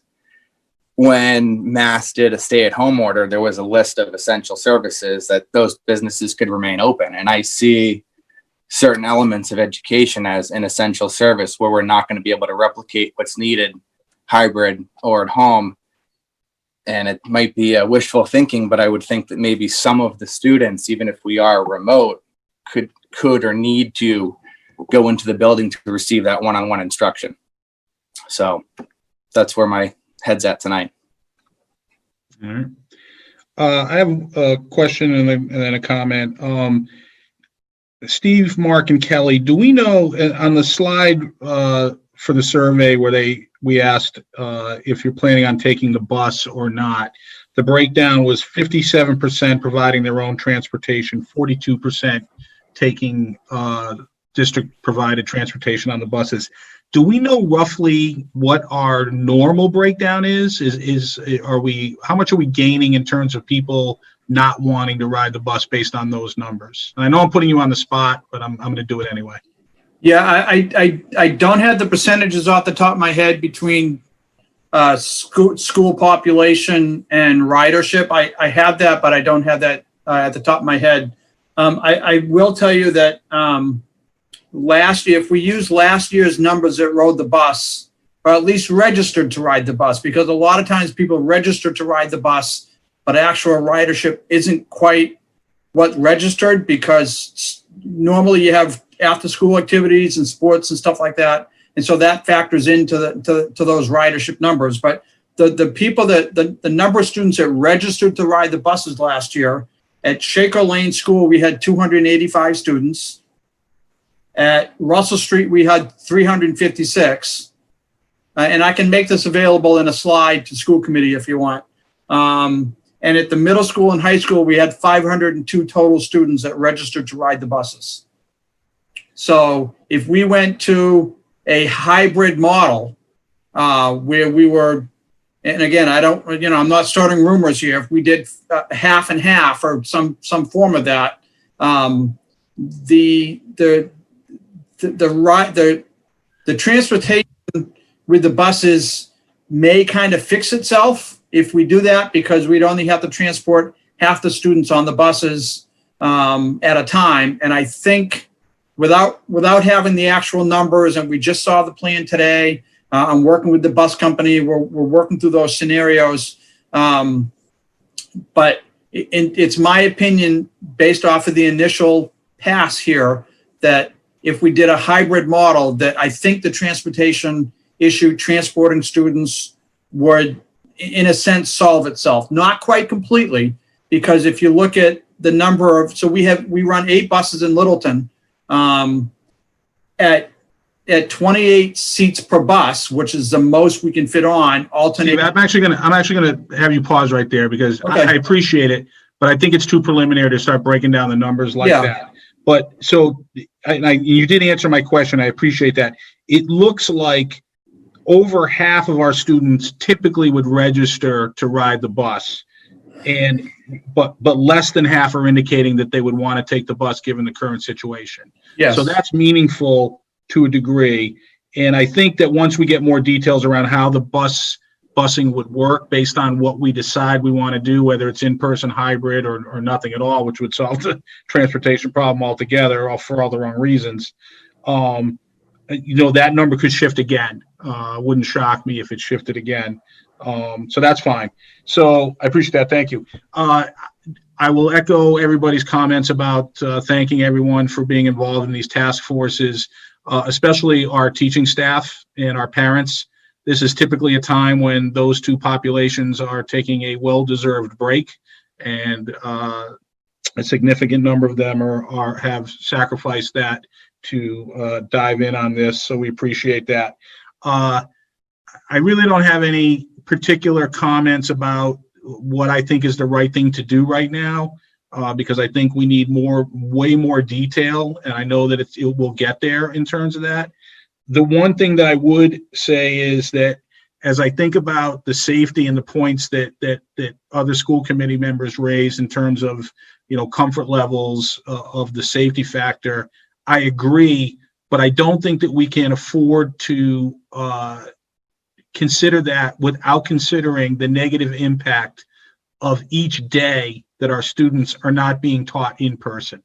I'm not saying that should be the primary factor for us taking too much of a risk, but I think it needs to be part of our decision making, and it needs to be at the forefront. As much as the safety is at the forefront, knowing that there's a negative impact to not being in the buildings from a variety of levels, not just delivery of curriculum. We talked about the SPED services that would be more difficult to provide, the social and emotional aspects of what our school buildings provide, and the in-person aspect of coming to school every day provides for our students.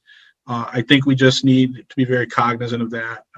I know we are, none of us isn't, but I just I hadn't heard that mentioned explicitly, and I wanted to get that out there.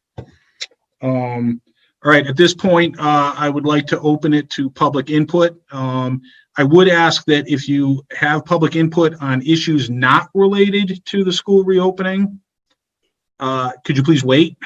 And we'll kind of get that at the tail end of this session. We have 91 public attendees right now. I can see on the list, and I can see hands going up, which is great. But I would just ask that we're all respectful of each other's time, and we give everybody an opportunity to get there. And in order to do so, please be succinct and try not to repeat points maybe that other people have already made. Brad, before we dive in, I see you have your hand up. Yeah, just real quickly, it may be helpful because a lot of these folks seem to have joined after the questions, after Kelly's presentation first started. It may be helpful for him to lay out again the number of forums we'll be having and let people know there's going to be other opportunities for smaller conversations if we don't get to all the questions tonight. Kelly, would you mind doing that? My pleasure. We are arranging forums for next week, beginning Thursday, July 30th, and forum on Monday, August 3rd, Tuesday, August 4th, and Wednesday, August 5th. Tomorrow we'll be sending a letter home attaching a date to a school and also a time. From the conversations I've had today with the administrators, we're thinking of a time from 6 to 7 p.m.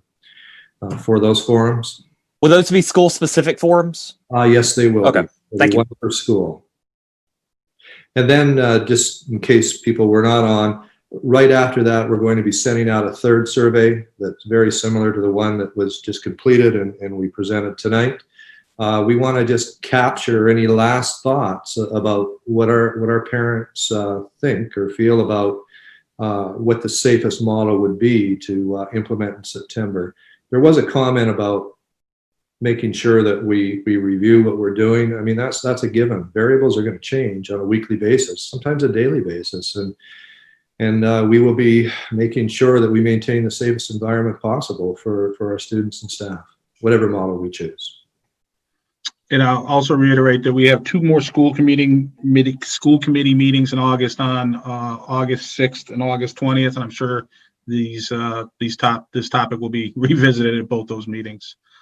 So at this point, anybody that would like to comment before the school committee and public participation, please use the raise your hand function, and Dorothy will invite you in. Please state your name and address, and then give us your questions or input. I'll start in order.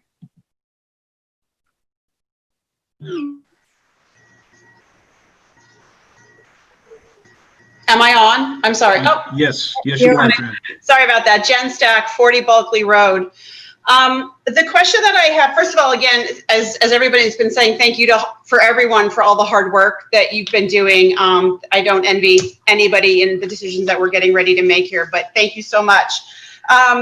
I had two quick questions and then one request. The first question, we sort of touched on it with families having legitimate, individual concerns about immunocompromised household members or students that would be potentially going to school. And I don't know that it was clear that if in that situation, if we were in an in-person learning plan, would those families be accommodated to be able to not have to send their child to school? And that's maybe not a question that can be answered right now. And then my second question was, would at the high school and the middle school, we've had conversations in the past about start times, and I'm wondering if there'd be any conversation here if we were in a remote learning situation where the remote learning could adjust the schedule to accommodate a later start time when we're not, when we're trying to get our kids on computers at home and so on at 7 o'clock in the morning. So those were my two questions. Thank you. Thank you for those questions. The first one, we spent a lot of time discussing how we're, excuse me, going to keep our students connected if they have to be on a remote learning plan. There's various schools of thought out there. My personal philosophy is I feel it's very important that we keep our students connected.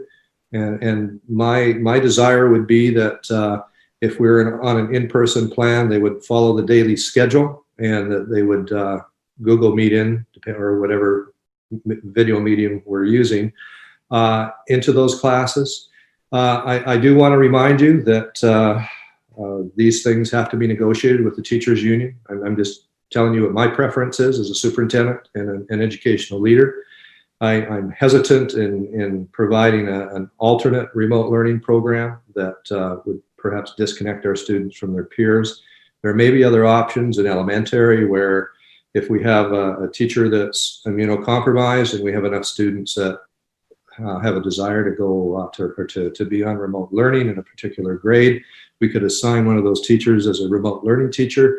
That could work K to 5, but it will not work in grades 6 to 12 just because of the way the certifications and our schedules are designed. Before we jump to the second question, Kelly, I believe that the DESE guidance definitely requires that even if districts are providing primarily in-person instruction, that there are accommodations in place for students who either can't or choose not to be in person. I think we have to provide that infrastructure, correct? And the question is, yes. How do we do it? Yes, Okay. we do. That's mandated. It's just okay. How do we do it? Yes. Right. So what you're debating is how we do it, but there's no question that we will do it in some capacity or other to be determined in order to accommodate those particular students and families. Mm-hmm. Okay. And then in terms of the second question, have we considered modifying the starting time for school for the high school and the middle school, especially if we are remote? Dr. Harrington? I'd be happy to chime in on that. It has come up in our task force. I mentioned it to our larger district task force this week. Just briefly, we went over it. We at the present time with our, without getting into the nitty-gritty at this early stage of the block schedule, we have proposed a time that is consistent with across the board, both with all the models in person. Our current pre-COVID schedule is in effect 7:25 to 1:56 with at the current as of today. Across all three models, it's a 7:25 to 1:56 roughly day. As the superintendent has pointed out, the significant changes in work conditions is something we'll have to discuss with the association and sort of figure that out. But the start time is definitely interest in that. I know it's been in the community for a long time, and I wonder if this presents an opportunity. I'm just speaking on my own personal opinion as principal and professionally, if this presents an opportunity potentially for us to consider that. And I'll be talking to other principals in the region, an upcoming regional principals meeting about what they're doing in terms of the possibility of adjusting start times.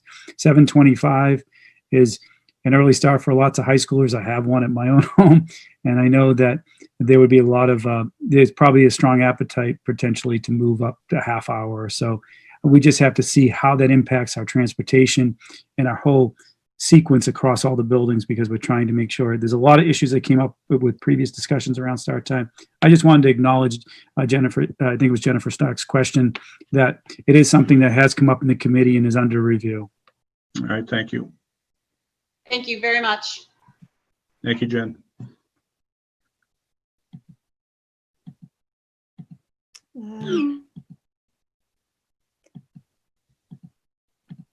Anne, you're on. Thank you very much. Ann Spiegel, 106 Goldsmith Street. So I have, I guess, 3 questions / comments. What's the plan to support staff considered in the high-risk categories? I know you had just mentioned it a little bit of if the numbers and so forth, but I'd love to hear, depending on the larger percentage of teachers that are high risk. Also, I've yet to hear anything about the air ventilation systems in town and with our schools and kind of what's taking place there.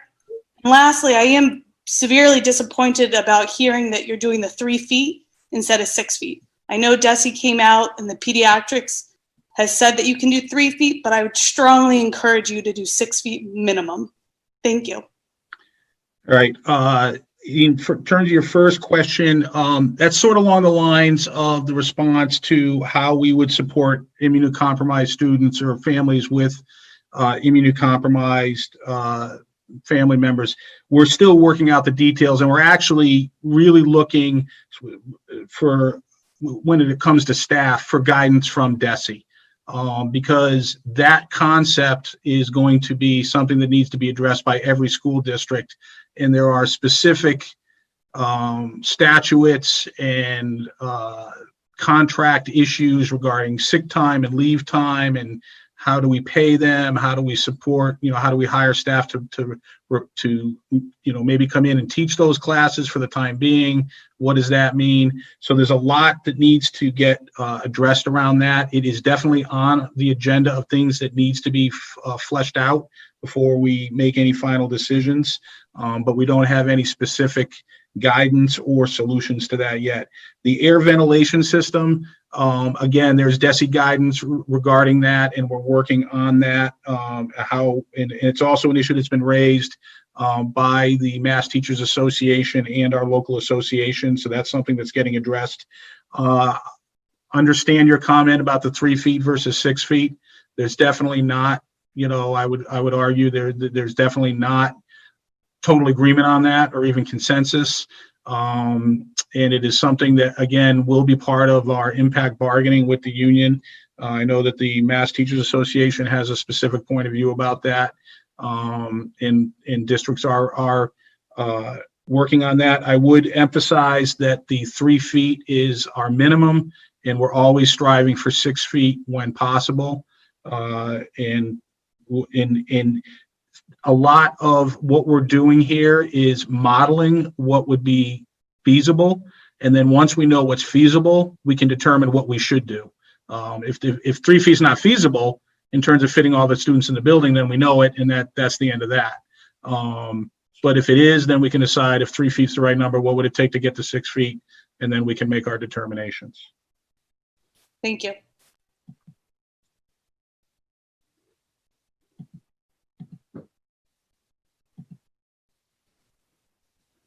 Sorry. Mary, you're on. Mary? Hello, can you hear me? There you go. Yes. Oh, hi. This is Mary Woodward, 34 Whitetail Way. I just have a quick question and one comment.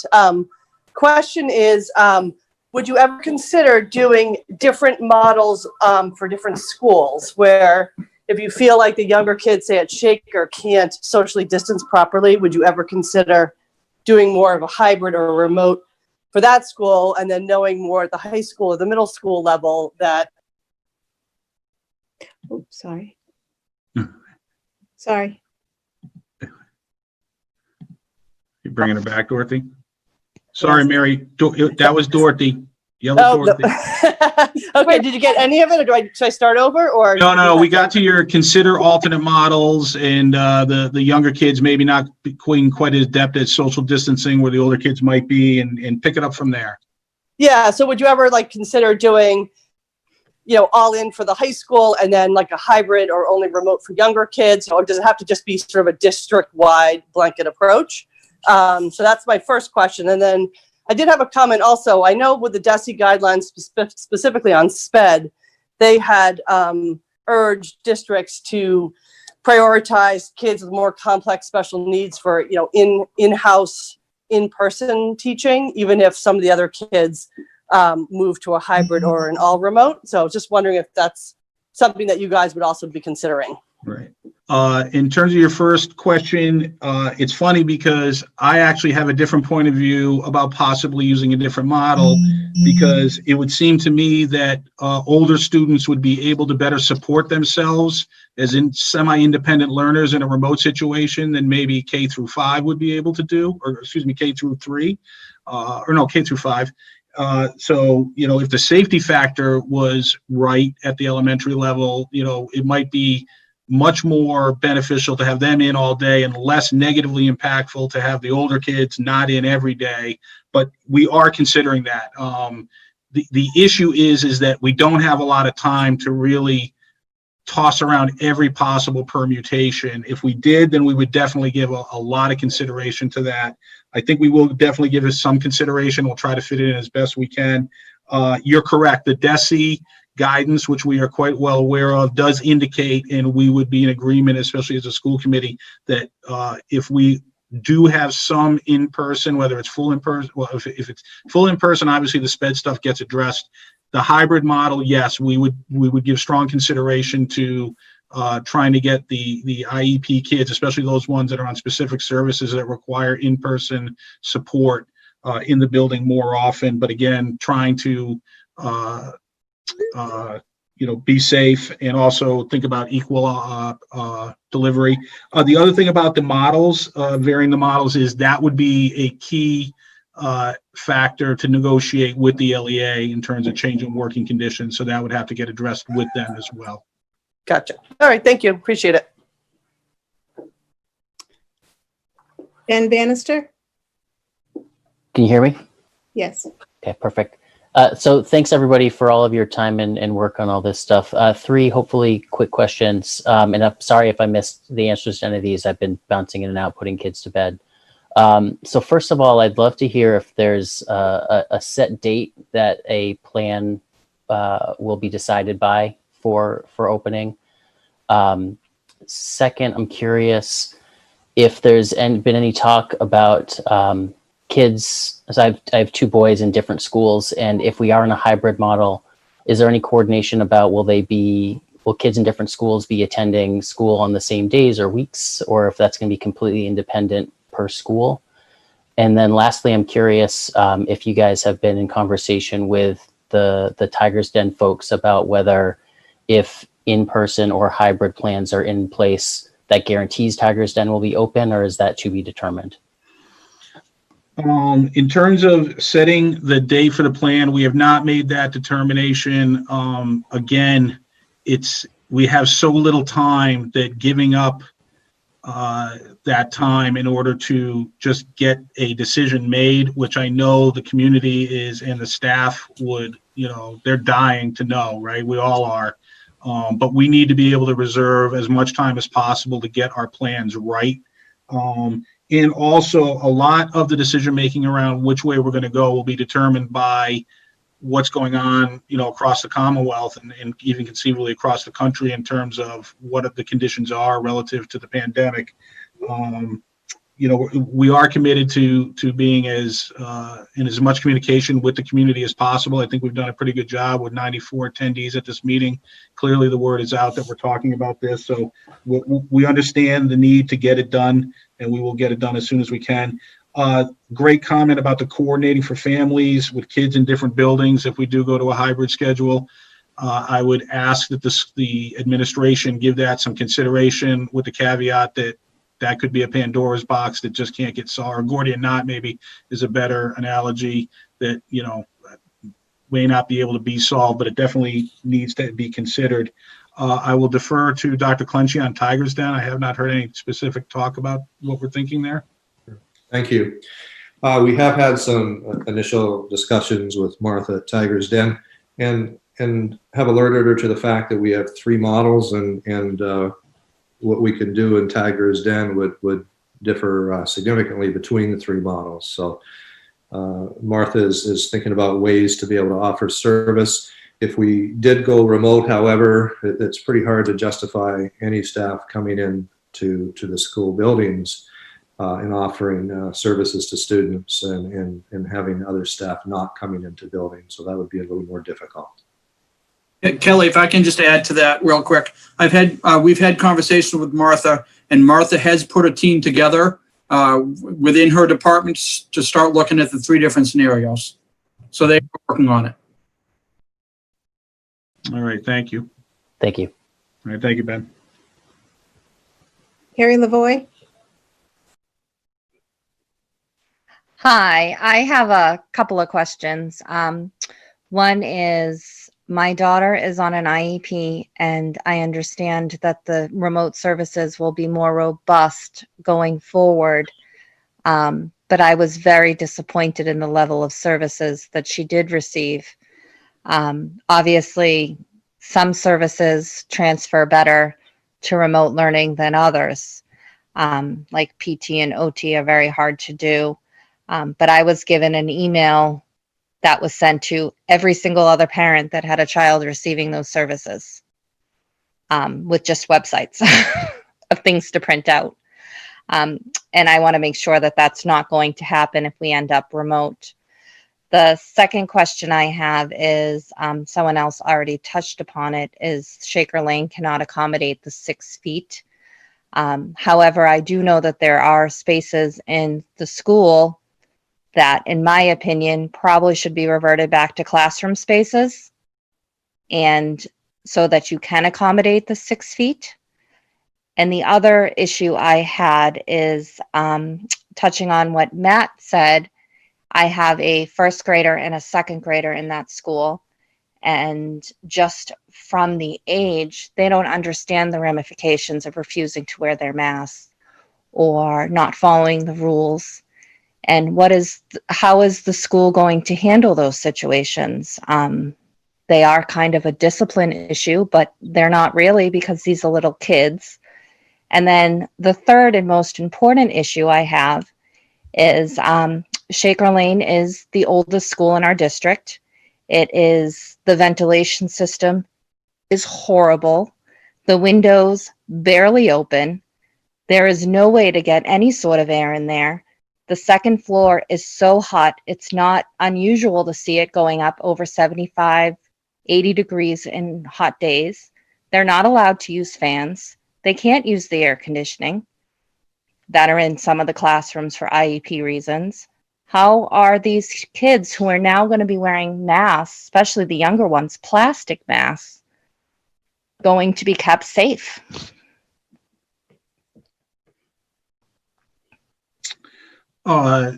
Thank you. In terms of the IEP service level, I think we all agree, and we've heard comments from our administrative staff that what we did in the spring was not sufficient at an IEP level or at a general education level. And we're definitely striving to be better at that. And there's no question in my mind that we will improve on that.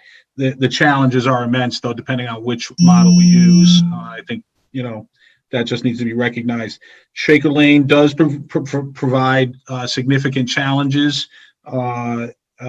We are looking at all our buildings. You heard Dr. Harrington talk about the possible use of different spaces at the high school. He was the most explicit about it, but all of our administrative staff are looking at opportunities to repurpose spaces in the building in order to, again, 3 feet is the minimum. We'll do what we can to get to 6 feet. There are, very little of our space is not used for some function or other. So taking it away to use for classroom instruction would be impactful. It may be the right thing to do, and we'll certainly be evaluating every opportunity to do that.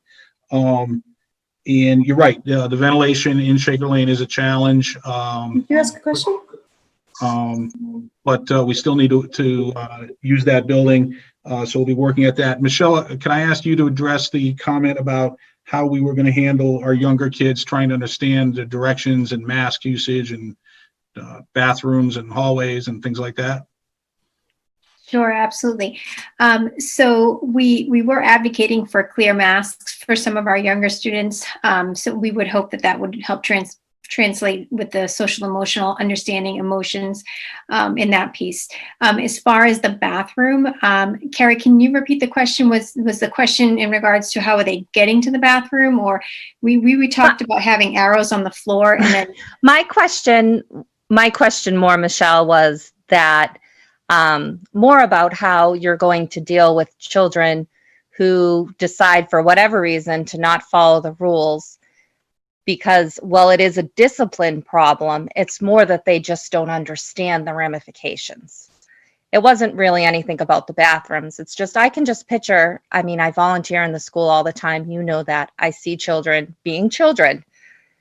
And I'm very worried about, a child that does refuse to put on their mask, then coughs on my child. My child comes home. I'm a high-risk person. I had open heart surgery a couple of years ago.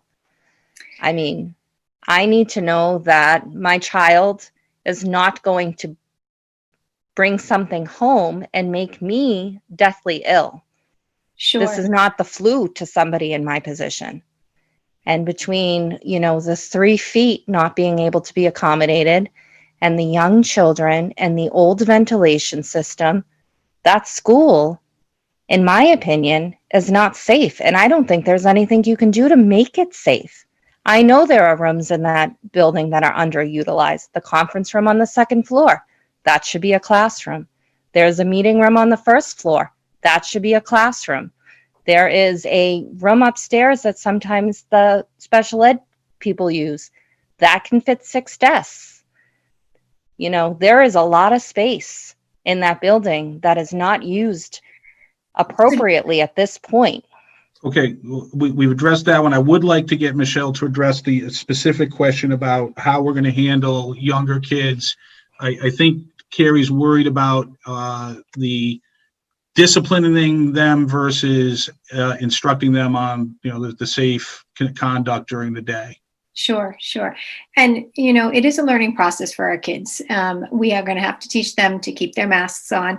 There may be families that do not want to send them to masks. And we have talked about that with our nurse, who's also on our task force. And we talked about designating a space in the classroom that has more distance from other students. So that is one possibility. If that child is not wearing masks, we would advocate it. It would be a discussion. I have a hard time penalizing, a 4, 5, 6, 7, 8-year-old child, but more talking with them, telling them why, explaining, having a conversation with the parent, and just explaining, the context of why we're doing this. Again, I think the direction will come from, this group as far as whether or not we go back, and it will be in the safest conditions based on the statistics we have at the time when that decision is made.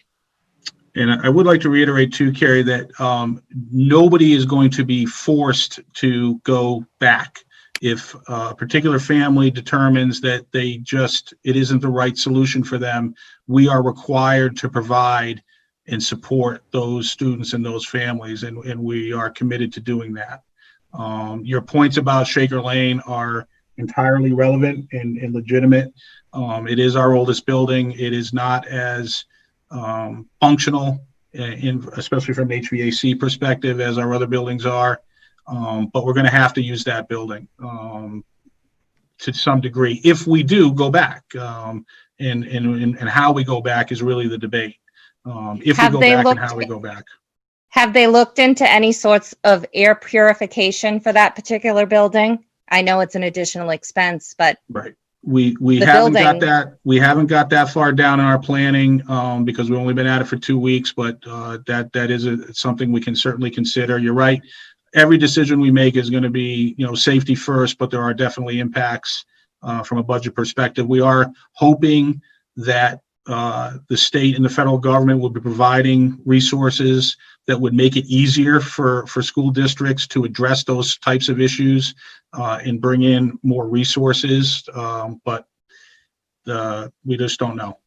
But it is a good point, and it's something that can be evaluated. Brad, do you want to chime in? Yeah, can I ask a quick clarifying question? Building off what Carrie was saying, I think all of our sense is that Shaker Lane presents a lot of kind of ventilation problems. I'm not aware of the problems or maybe the good situations that may exist in the other schools.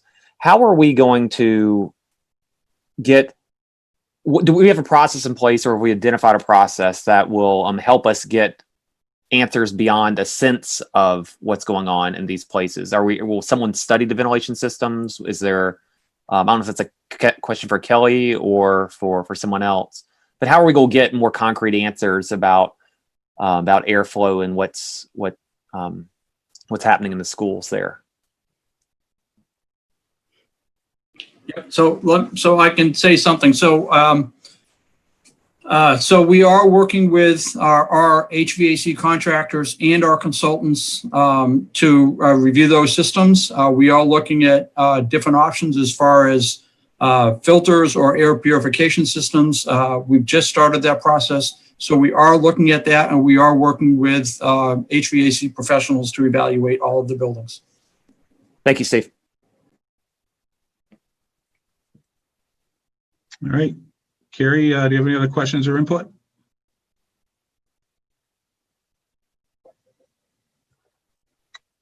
Okay. Colleen? Hi, I'm sorry, I couldn't unmute. Oh, okay. I love Zoom meetings, but I hate Zoom meetings.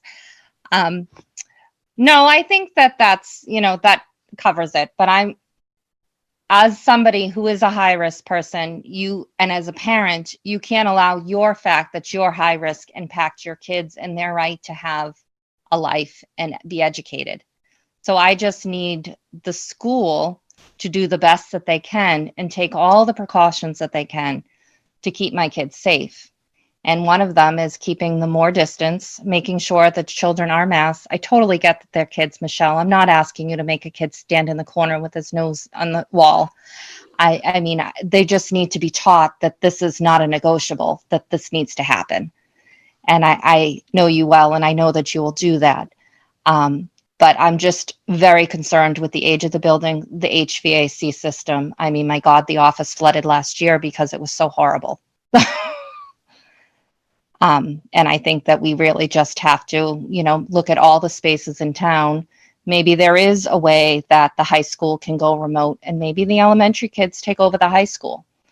I think that we really have to look outside the box for all solutions. That's all I'm trying to advocate. Thank you guys for your time.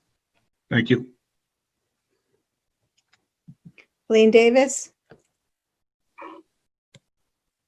Hi, it's actually Kevin Davis at 35 Whitetail Way. Thank you for actually pronouncing my wife's name correctly. That's amazing. Okay, a couple of comments and then a couple of questions.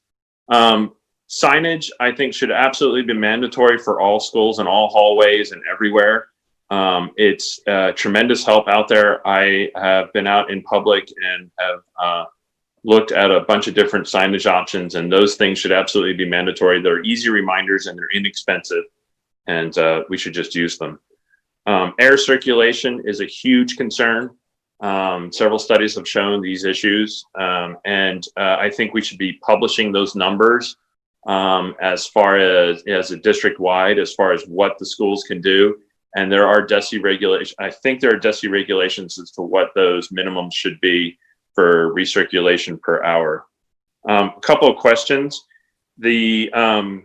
So we all have the notion of the normal day, which I know we're not going back to, which was the buses would go to one school and then the buses would go to the next school, and the buses would be finally for, the final run of stuff. How are we cleaning the buses in between each of those runs to limit the contact for all of that stuff? And then the final piece is, so when a student or faculty member does, which I hope doesn't happen, but if and when they do catch COVID-19, what are we doing for contact tracing? How are we informing the people around that they now need to go get tested or whatever the case may be? And how is that getting communicated to the community?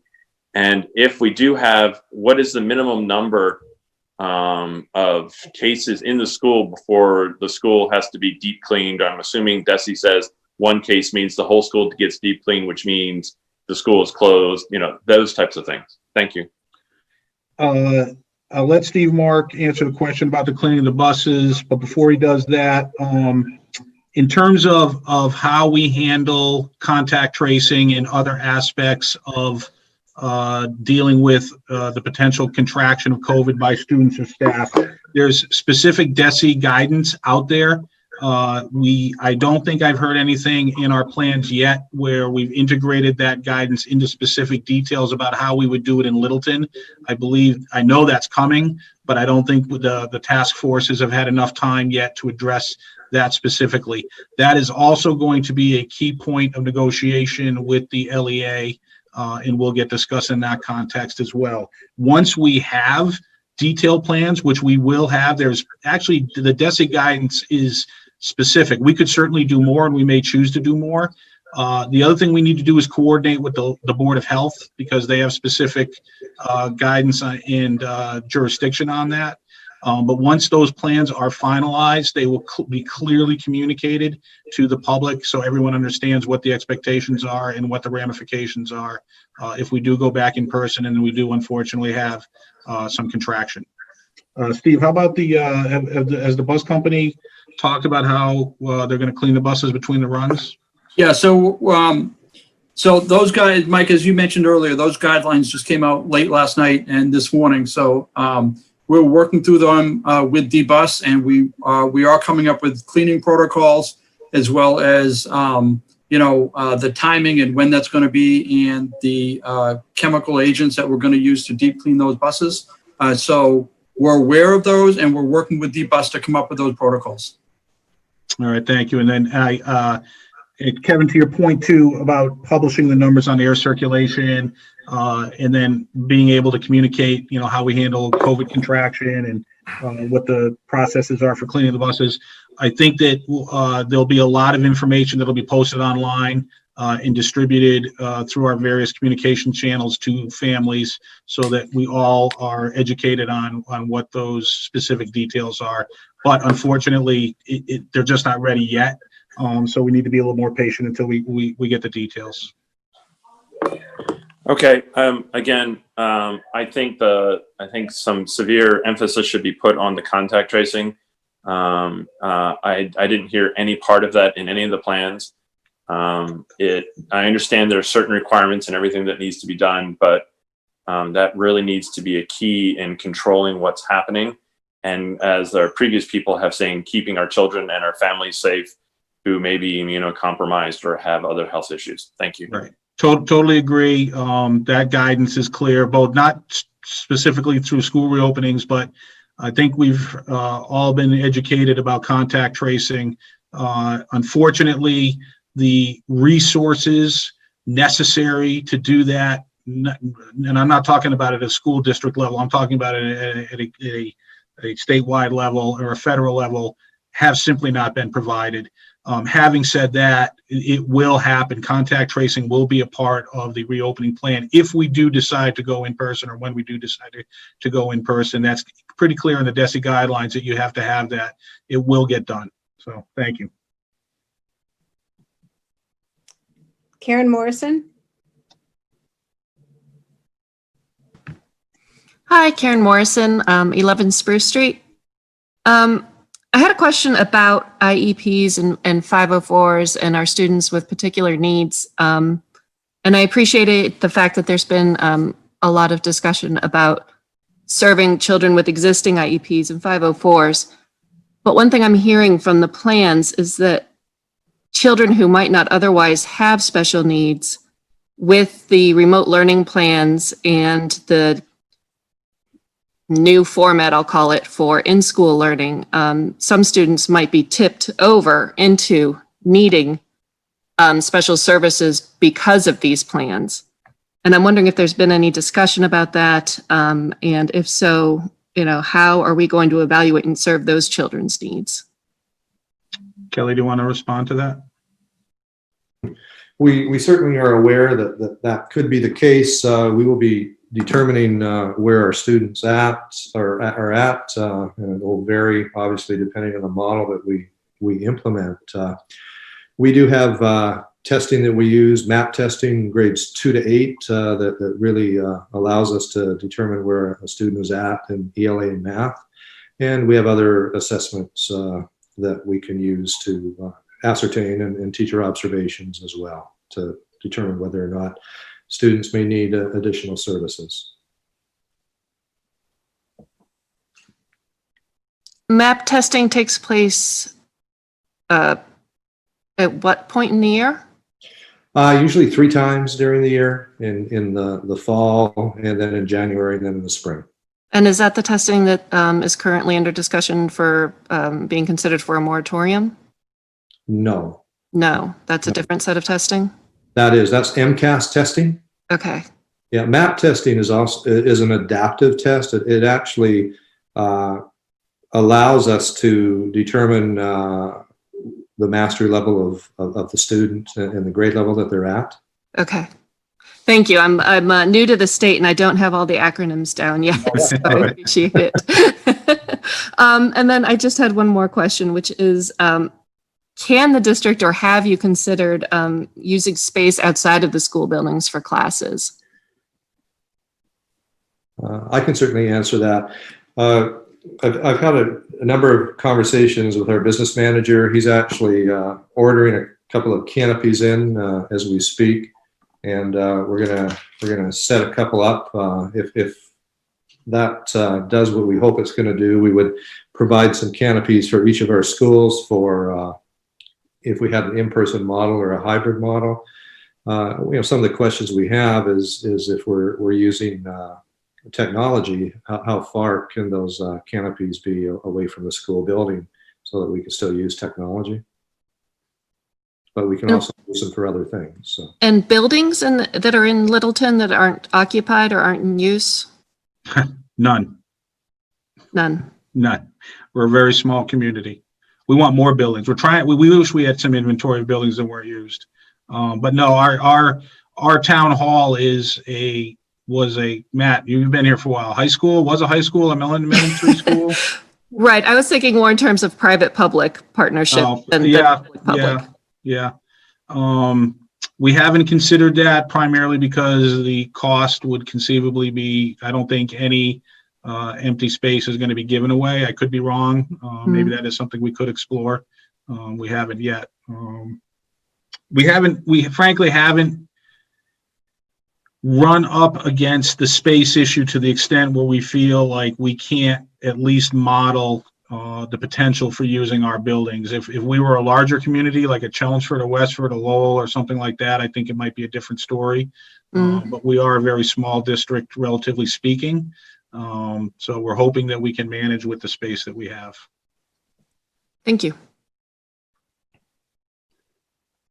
Kameshwari?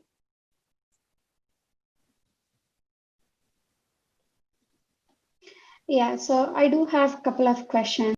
Could you just tell us your name and address for the public record, please?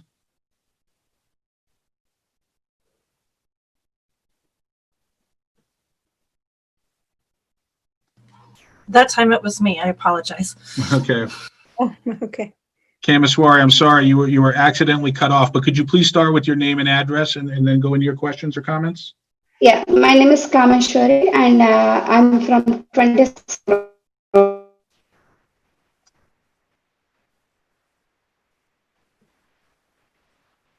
She's not.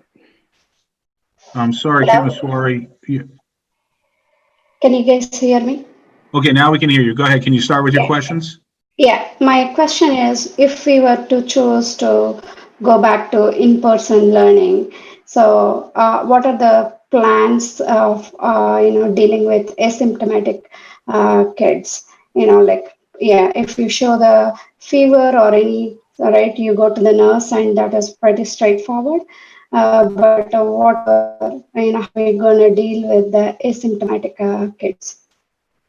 Because that was one of the concerns. Yep. Fading. All right. Dr. Clenchey, have we thought about testing students or staff? The protocols now for staff do not require testing. If a student or a staff member shows any symptoms, the protocol would be to ask them to go get tested, and they would be quarantined until the results are back. If somebody doesn't want to get tested, we would ask them to self-quarantine for 14 days and then make sure that they were asymptomatic before coming back. All right, but we're not advocating testing to identify people that are asymptomatic but carrying the virus. No, the Department of Education has had some conversations about that, but they have not at this time decided to go down that road. Yeah, I'll reiterate from my personal point of view that, and this goes back to Mr. Davis's comment about contact tracing. The ideal plan for all of us beyond school districts, but work would be ready access to quick turnaround testing and contact tracing. Unfortunately, while that's been talked about, it has not been supported at any meaningful level by the government, both federal and state level. And frankly, the idea of us trying to do that on our own is not really feasible at the moment. The availability of tests is not high enough. The contact tracing will happen. That is part of the protocol that DESE put forward. Once you identify symptomatic, carriers or through testing, because there are reasons to test beyond, people have their own reasons to test. But unfortunately, that's where we are right now with that. Okay, she's off. Okay. We'll move on to the next one. Amy Tarlow Lewis. Yes. Hi. How are you? Can you hear me? Yes. Okay. Great. So I have sort of a concern. Amy, sorry, and a question. just address. Sorry. Yep. Amy Tarlow Lewis at Omega Way. Thank you. So my concern is, I know we were all plunged into this in the spring, and I feel like, there was not a robust educational plan because, again, no one planned for a pandemic. But there was a lot of lost contact time. I think kids really regressed during this period. They didn't really learn a whole lot of new material. So my concern is for this upcoming year, I'm wondering why we're building in unified arts into this academic plan when I really think the time would be better spent getting kids caught up from the regression and moving them forward, particularly with anticipating of, very potentially having to go to a 100% remote model. My preference is to see kids, catching up and getting ahead and having as much contact academic time as possible. Thank you. All right. Dr. Clenchey, would you like to address that? Sure. I mean, we do have tiers of intervention that we could employ if that's the case.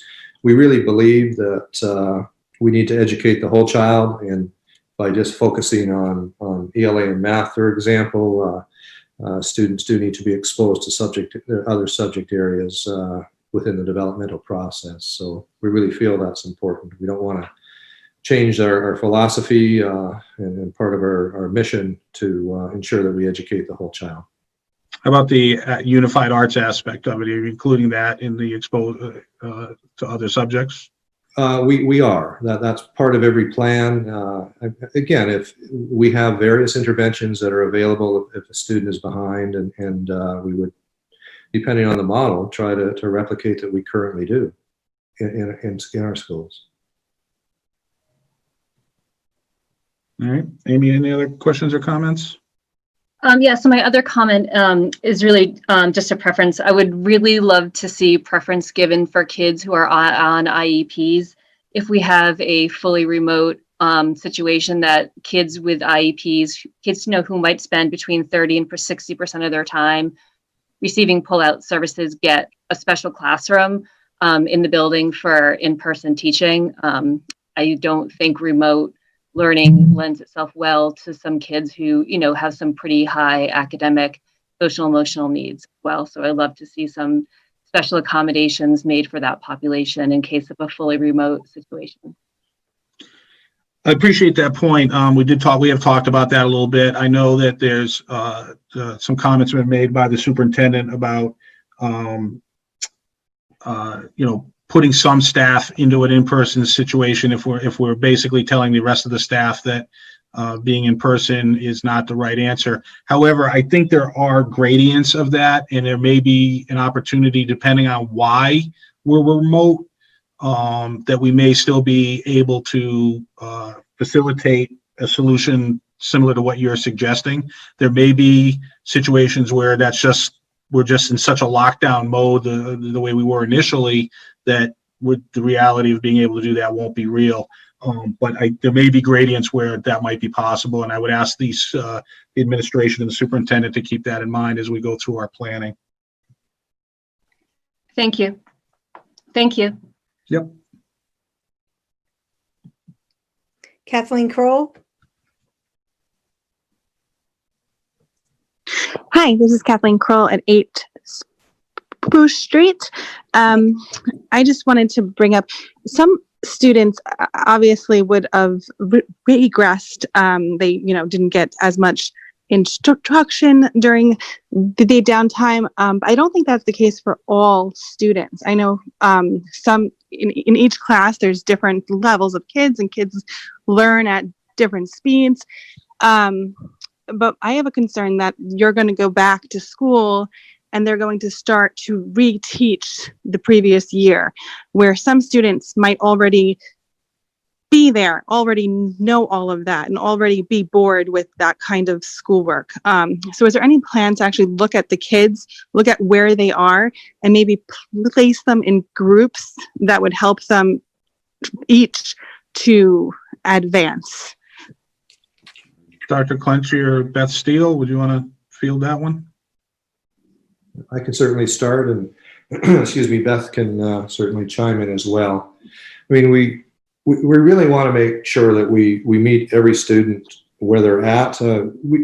Beth and I just attended a seminar at Harvard University that focused on remote and hybrid learning, and they really stressed that it's important that we identify the key objectives that our students need to survive or to prosper and learn the curriculum.